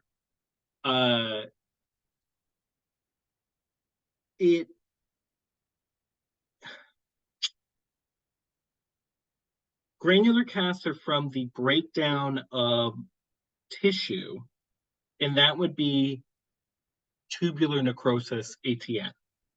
So yes, so if you're seeing granular casts, what that's saying is that the tissue is breaking down and it looks like little flecks of tissue in the blood. Good question, though. All right. Couple of complications that I want to talk about. I think we're going to run over a little bit, but considering the exam is coming up, I don't think you guys mind.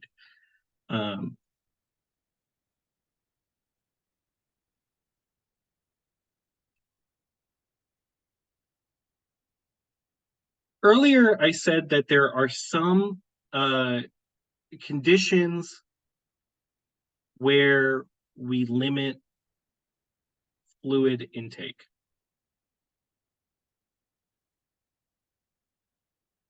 So there are some kinds of conditions where giving fluid can actually be really, really dangerous. And it's in these conditions like pulmonary edema,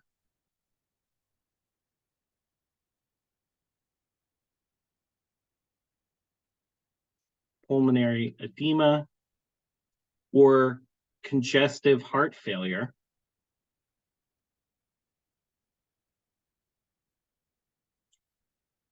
Pulmonary edema and congestive heart failure that, oops, I didn't actually put a word here, fluid. If you give too much fluid, all of that fluid will leak out into the tissue and eventually land in the lungs, and then you can't breathe. So it's a very, very tricky issue where we need to give fluid in order to help with the AKI, but we can't keep that fluid around. Otherwise, we're going to cause edema and then we're going to drown them. This is where we need to talk about urine output, which is a very, very big part of this exam. Please make sure you know it. The goal for anyone is to be what's called non-oliguric. I'm just bringing up my notes. Yes. Thank you. Non-oliguric. You can remember this because non is normal. Essentially, what this means is that your kidneys are functioning correctly and you're making over 400 milliliters of urine a day, at least. Obviously, if you drink more water, you should be peeing more. We become worried when you suddenly stop producing as much urine and you only really produce between 100 and 400 milliliters of urine. That's when we start to get concerned. And then obviously, if you are anuric, where you are producing less than 100 milliliters of urine, your kidney is not functioning at all. No function. So one of the most important things in kidney function is being able to determine what is the filtering capacity of a kidney.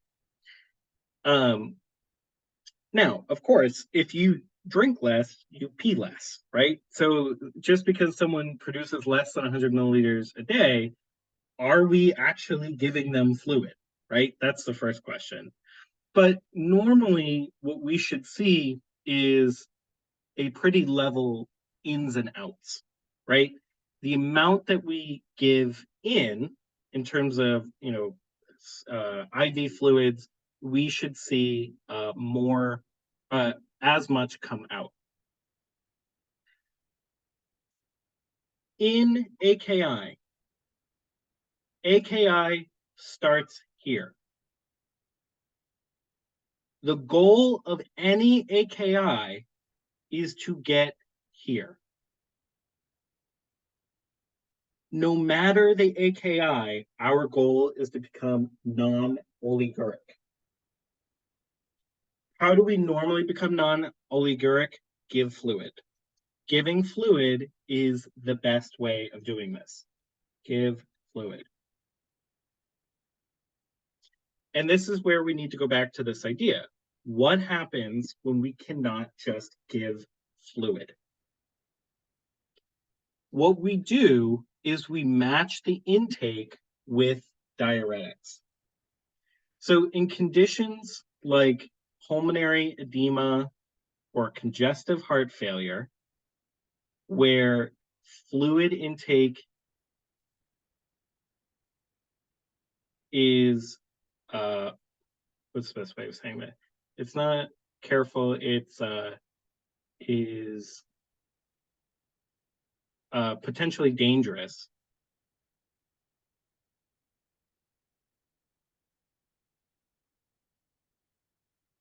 What we are going to do is we are going to give fluid and a diuretic. You have to get that fluid out. Their body is not able to remove excess fluid anymore. So we need to make sure that they're doing it with a diuretic. This is a very, very, very important point. You cannot give a patient who has pulmonary edema or congestive heart failure or a fluid restriction, you can't give them fluids and then not diurese them, okay? Usually, this is going to be something like a loop diuretic, which I don't think you guys have really learned about. Right. The big one here is furosemide or Lasix. Oh, okay, right. 20 to 40 milligrams, get that shit out of them, right?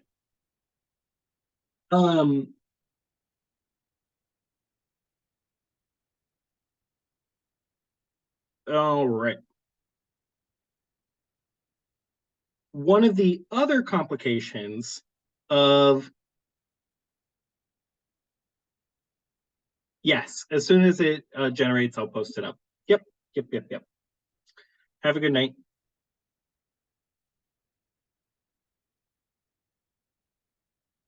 One of the other complications of AKI is hyponatremia. Okay. So, no, hypernatremia.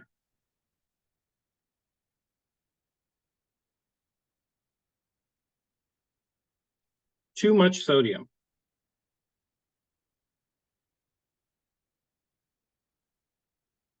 Yes. Yep. We'll do hyperkalemia as well. Hypernatremia, too much sodium. So the goal here is to correct the sodium imbalance.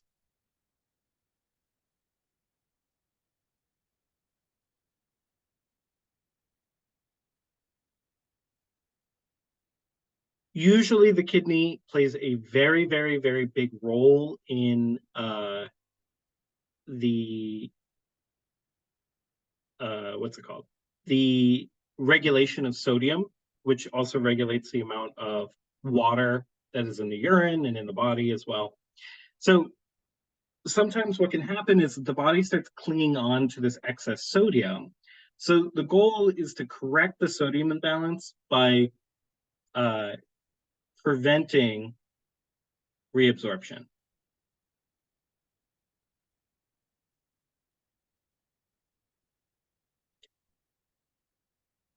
So the kidney filters out sodium and then it says, oh, I don't want to get rid of you, and takes it back.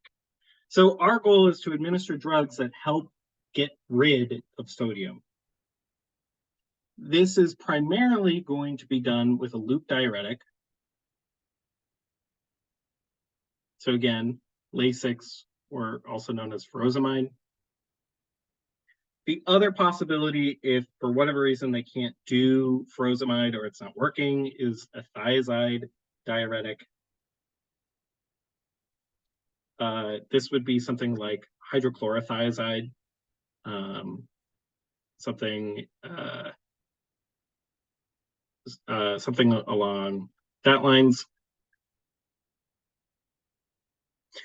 Often you will see thiazides and loop diuretics used in combination. That is totally fine.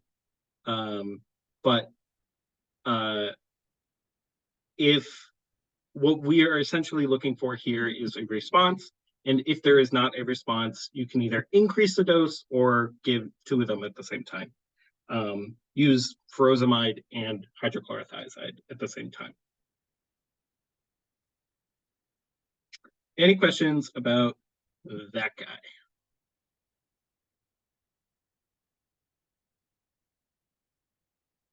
All right. Oh, yep. Just a quick question back to the post-renal AKI. Could you give diuretic to get rid of the kidney stone, since it's just, it makes you pee, so maybe? Yeah, I mean, that's an option. Usually the urine forming ability of the kidney is not impaired. It's only the outflow. So usually people are just able to like make enough urine. So we just tell them to drink. But you could give a diuretic. That's fine. They might even give diuretics. I don't have much experience with kidney stones. All right. Hyperkalemia, too much potassium. The goal here is the same thing. We need to correct the potassium imbalance. But unlike sodium, which you can fiddle around with a little bit, with hyperkalemia, you have to be very careful. You can, if the levels of potassium rise too high, especially too quickly, that person will die. 100%. There are two steps. Step one.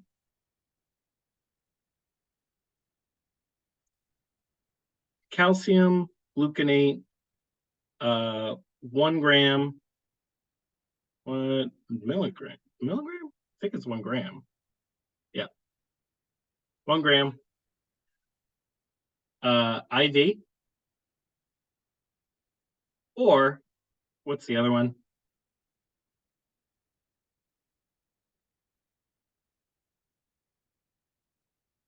Calcium.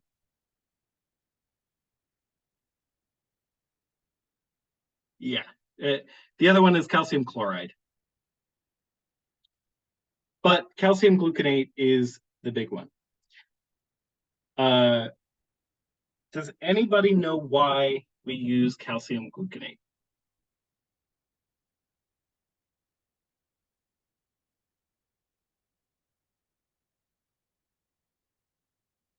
The reason is because the calcium gluconate is going to antagonize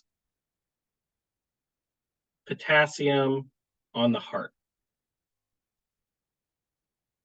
So it's specifically going to work against that excess potassium and try to prevent it from causing electrical changes in the heart. So we have protected the heart, which is the goal of calcium gluconate, protect the heart. Step 2 is get rid of the potassium. No problem. Have a good night. Step 2, we need to,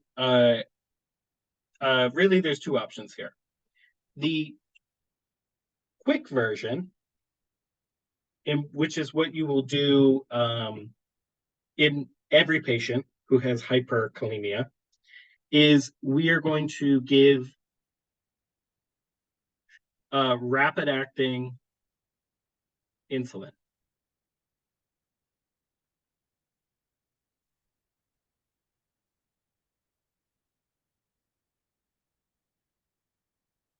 She said regular? Okay. I heard Lispro. All right, regular it is. I thought it was...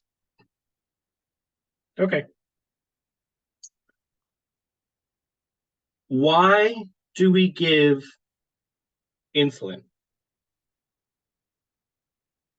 Why do we give insulin?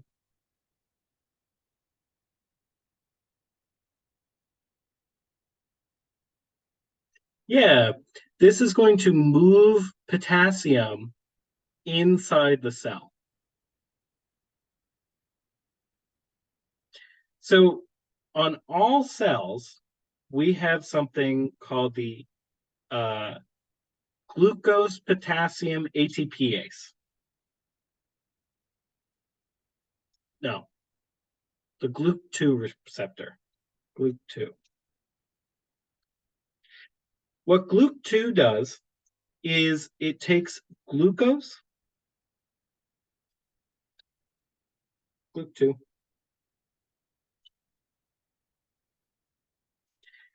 you have glucose and potassium outside the cell.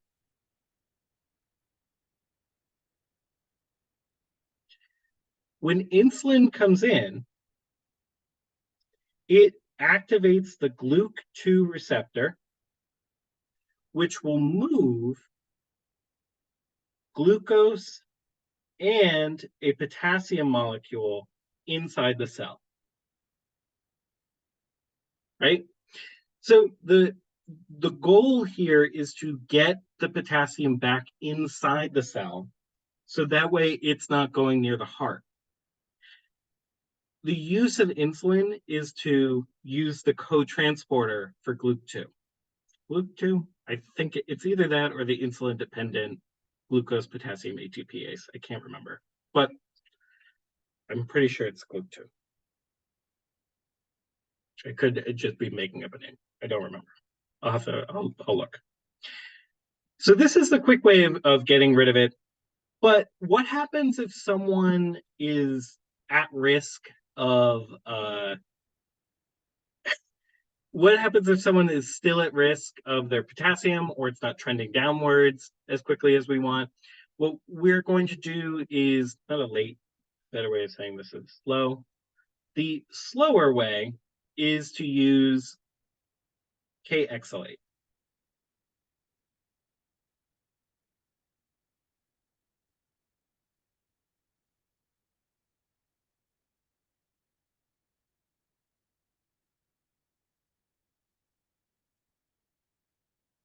Yep. Very, very, very big, important drug here.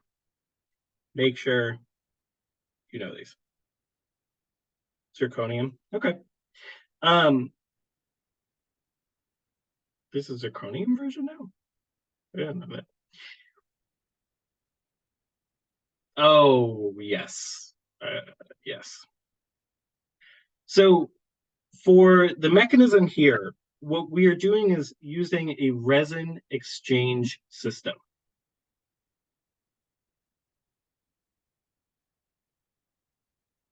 Specifically, what this is doing is you put the drug into the colon, and we are exchanging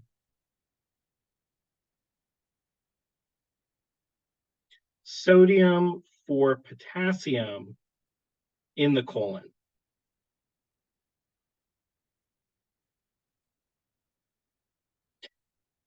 So what we're hoping here is that we are decreasing more absorption of potassium, which may be causing an issue and causing this elevation, not to go down. The thing is that it's great that we're exchanging sodium for potassium, but what we need to do is then give sorbitol to eliminate the potassium. Does anyone know what sorbitol is going to do?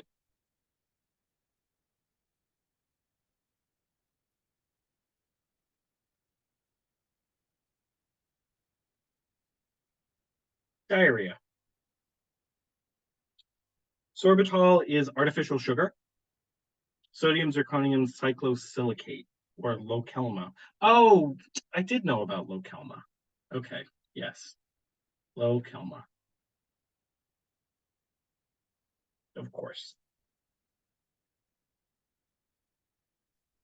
So you give the binding resin, it's going to exchange out all that potassium, and then you give sorbitol to get rid of it. How do you administer K-exalate or Lokelma?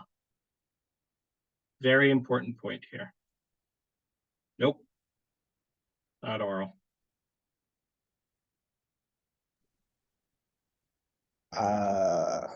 IV? Nope. We need it in the colon. No, never mind. No, you're right. Rectally. Suppository? Oh. Yep. Right? We need it in the colon, right? Where's the colon? It's at the end. Give it rectally, right? This is a sludge. It is not something that you want to drink. The other issue is that it's going to exchange for other ions in the stomach. So you don't want to use it in the stomach. It's not going to work. So you give it rectally.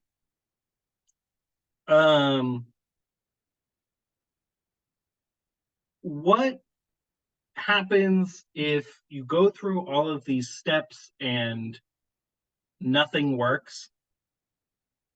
Hemodialysis.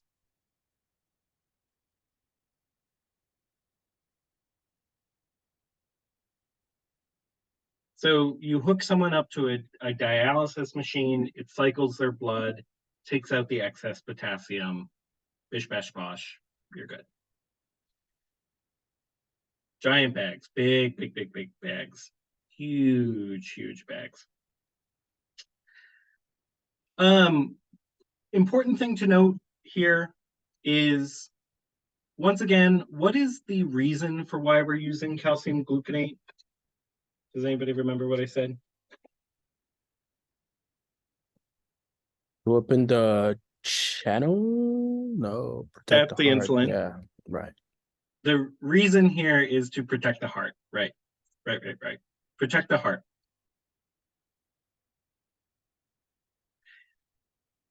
The reason why we're doing this is to prevent arrhythmia, right? But what happens if someone doesn't have EKG changes? What happens if their EKG is fine? Right. If their EKG is fine, skip step 1.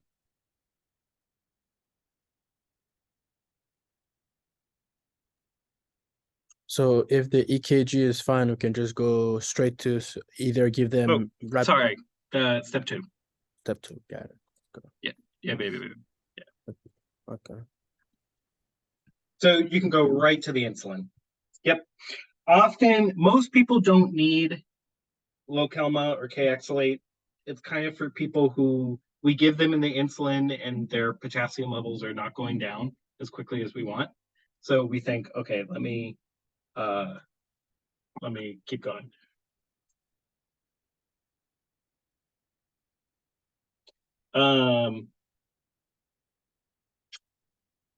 Sorry. All right, let's talk about rhabdo, and then we'll wrap up for tonight. Then we'll be in a good place. Rhabdomyolysis. Rhabdomyolysis is not a kidney issue. Well, I shouldn't say that. Rhabdomyolysis isn't due to a dysfunction of the kidney. Rhabdomyolysis should be thought of as a flooding of material, very, very big material into the kidney. So what rhabdo is specifically is the breakdown of muscle tissue causes a backup of material in the kidney. So breakdown of muscle backs up the kidney.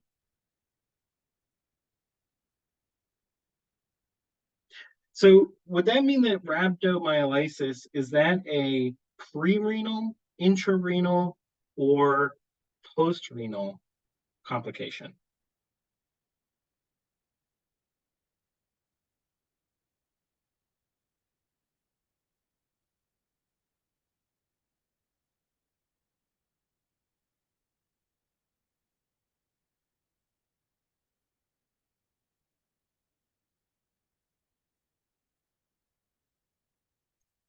I would agree. I would say it's somewhere in between pre and intra, right? It's sort of a blockade inside the nephron.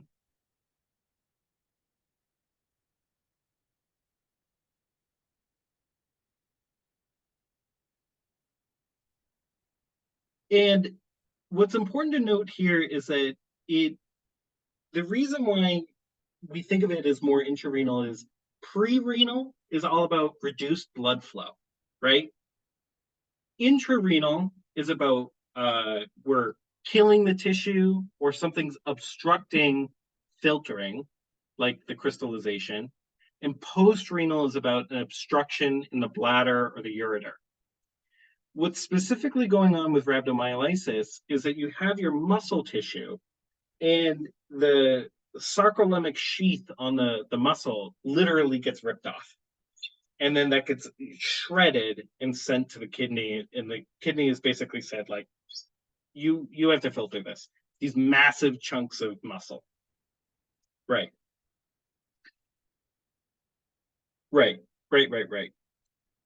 So part of the issue that's going on here in rhabdomyolysis is that you are not only breaking down the muscle, but you're also releasing a lot of those muscle proteins.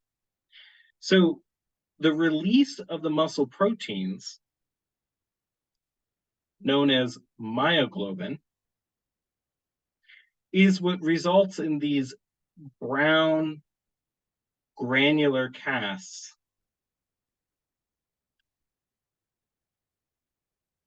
The way that this gets described as Coca-Cola, like, It's very, very dark.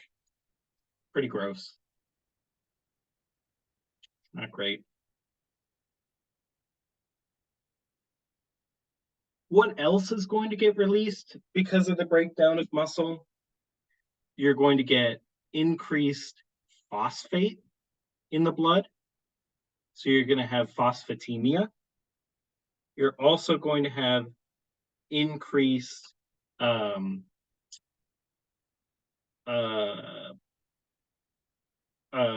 potassium.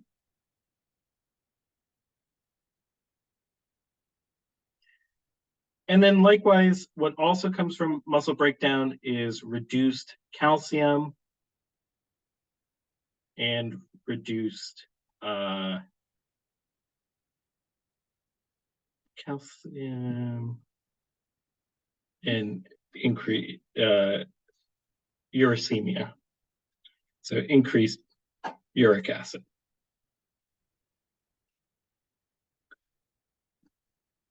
Yes, K plus. What do we care about really? Potassium, right? What is going to kill the patient? The potassium. So if someone comes in with rhabdomyolysis, what are we going to absolutely make sure that we're going to be checking? Their potassium, 100%. A couple of other points to make about rhabdo.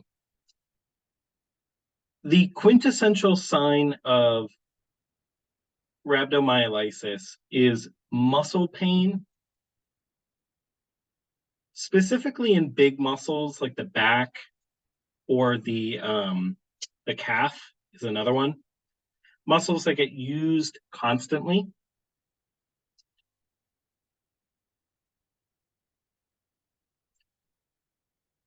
And when we look at the cause of rhabdomyolysis, there are generally, I would say, two major causes.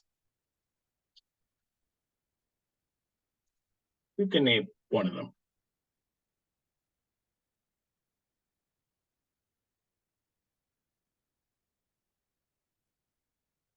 Too much exercise, totally.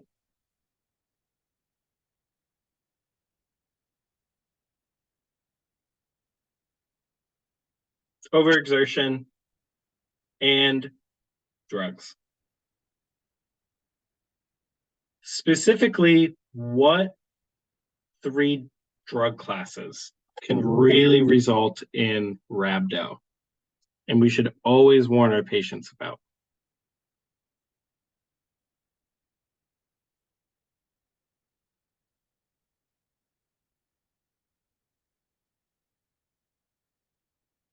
Statins. Yep, definitely statins.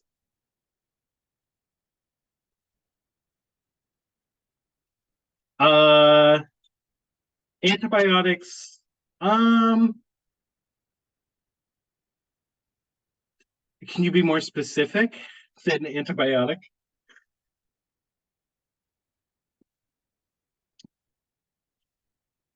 ARBs? Nah, not really. Levofloxacin, no. Oh, not ARBs, not angiotensin receptors, no. Atorvastatin, simvastatin, statins, huge reason for rhabdomyolysis, for drug-induced rhabdomyolysis. The other one is antifungals, like ketoconazole and cocaine. Cocaine's a big one. Cocaine is just not good for you.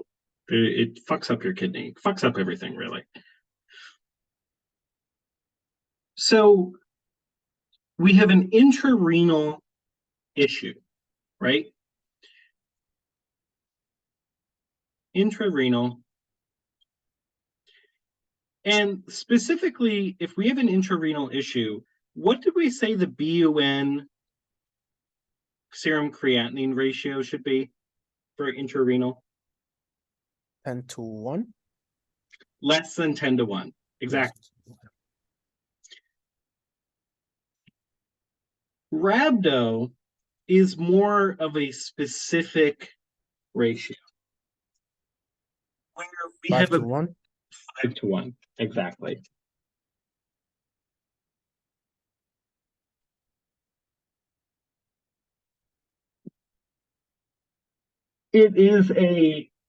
It's not as bad as ATN, AIN, crystallization. The body is able to almost deal with the issue. The problem is that without intervention, your muscles are going to continue to break down and you're going to get hyperkalemia. So the reason why the BUN serum creatinine ratio doesn't reach as high is because the kidneys are still able-ish to function, but it can get dangerous very, very quickly. One of the big markers that we use is creatinine kinase, or CK. And in rhabdomyolysis, we're seeing the breakdown of muscle. Creatinine kinase is only in muscle, right? The majority of it is in muscle. So we're seeing levels. I had a patient, they had a creatinine kinase of, I think, 117,000. It was enormous level. Huge level. Right. In normal intrarenal, we should see normal levels, which I believe are in the 1,000 range, right? Actually, what is it? The CK range. 55 to 170. I was way off. 55 to 170.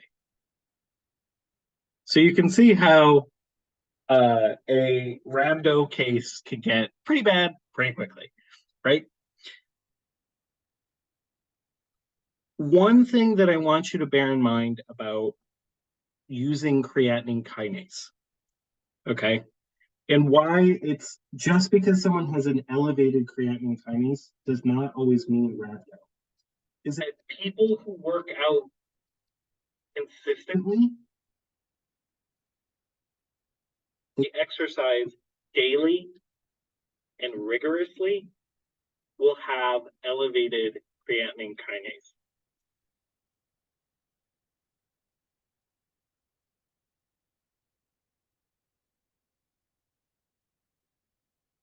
The gym bros, exactly, right? So if you get the CK level in a gym bro and it's 8,000, don't fall into the trap to say, oh my God, they're in rhabdomyolysis, okay?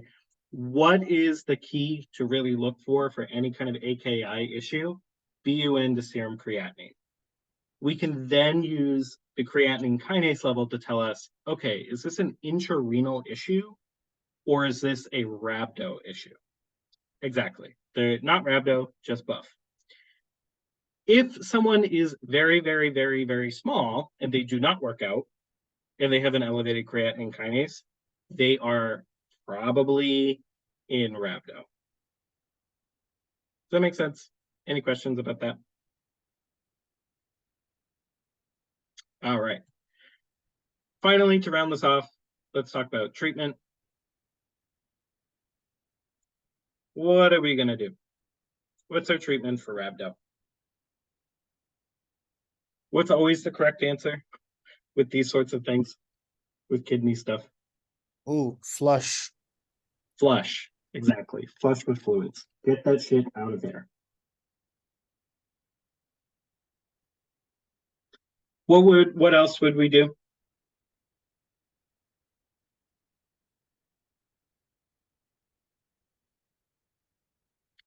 Take a look at the causes. We Stop the can't. drugs. Yeah, exactly. Stop the drug, right? We can't prevent the muscle damage at that point, right? If they're going to degrade, they're going to degrade. We can't undo someone's exercise. Also, by the way, if you're wondering like what kind of exercise we're talking about post-marathon runner, right? rhabdo can be pretty common in people who finish a marathon. They're trying to go for the front spot, really, really working hard, pushing themselves. They're already sweating a lot. They're reducing their kidney function, and then all of a sudden they stop the race, and now their muscles are breaking down. So you can get really big issues with that. And then what's the other thing that we're going to make sure that we're going to do with rhabdo?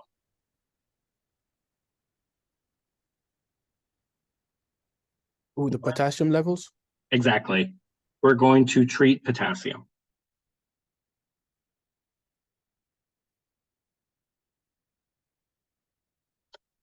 So if they have normal levels, what are we going to do?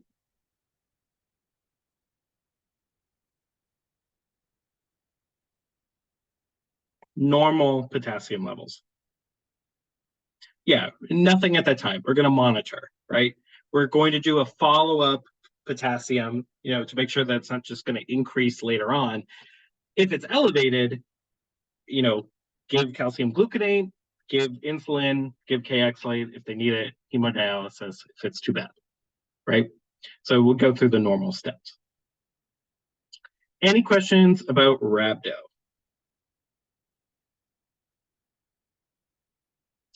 All right. What I want to show you is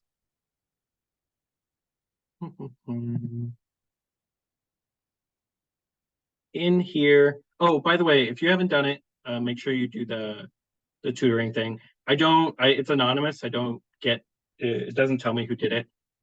But just give me some feedback so that way I know what to do. In here, the study guide, in the PDF, there are, at the end of the AKI, there are cases, which if you're going to get a case about anything, it's going to be about AKI. All right.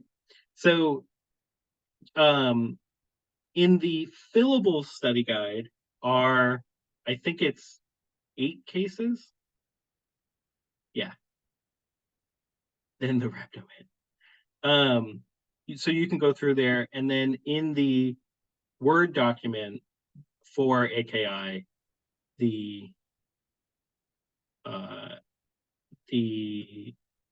answers are in there with explanations and stuff like that.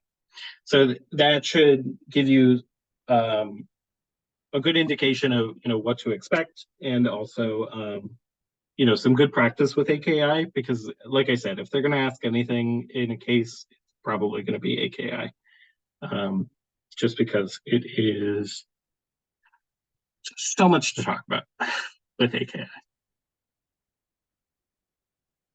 Great. All right, I will see you all tomorrow, same time. Ooh, I just had a quick question really quickly. Yeah. So back to I think it was the intrarenal, where we were doing the step 1 and step 2 for hyperkalemia. So if the EKG is fine, we can go straight to step 2, giving them insulin and then giving them potassium binding resin. Yep. Okay. And do we give them both, or will there be any reason we will give one over the other? You have to give the insulin because it's rapid acting. Okay, yeah. The reason why we would give the resin is you give the insulin, and after an hour, the levels are not going down. So okay. What that means is that they're still absorbing more potassium from their gut for whatever reason. Mm-hmm. And so we would give the K-Xylate just to make sure that we're not only going to do more insulin, but we're also going to prevent any absorption that might happen. So on the exam, what would you choose? It would be, you have a patient who has hyperkalemia, you already gave them insulin and it's not working, what would you give next? And the answer would be a resin of some kind. Okay. Like zirconium or like Ketik. K-Xylate or the Localmo. Yeah. Yep. And then make sure you give them diarrhea with sorbitol, which is also, it's artificial sugar. It's what's in like artificial gum. which if gum ever gives you diarrhea, it's because of the sorbitol. So it's the same reason. Or if like you use low calorie sweetener in your coffee and you get really bad diarrhea after, it's probably the sorbitol, which I think is the pink packet, maybe, or it's the blue packet, maybe. I don't remember. But. All right. Thank you so much. All right, everyone. Have a good night. Send me questions if you have them. My number is down here. Feel free. All right. All right.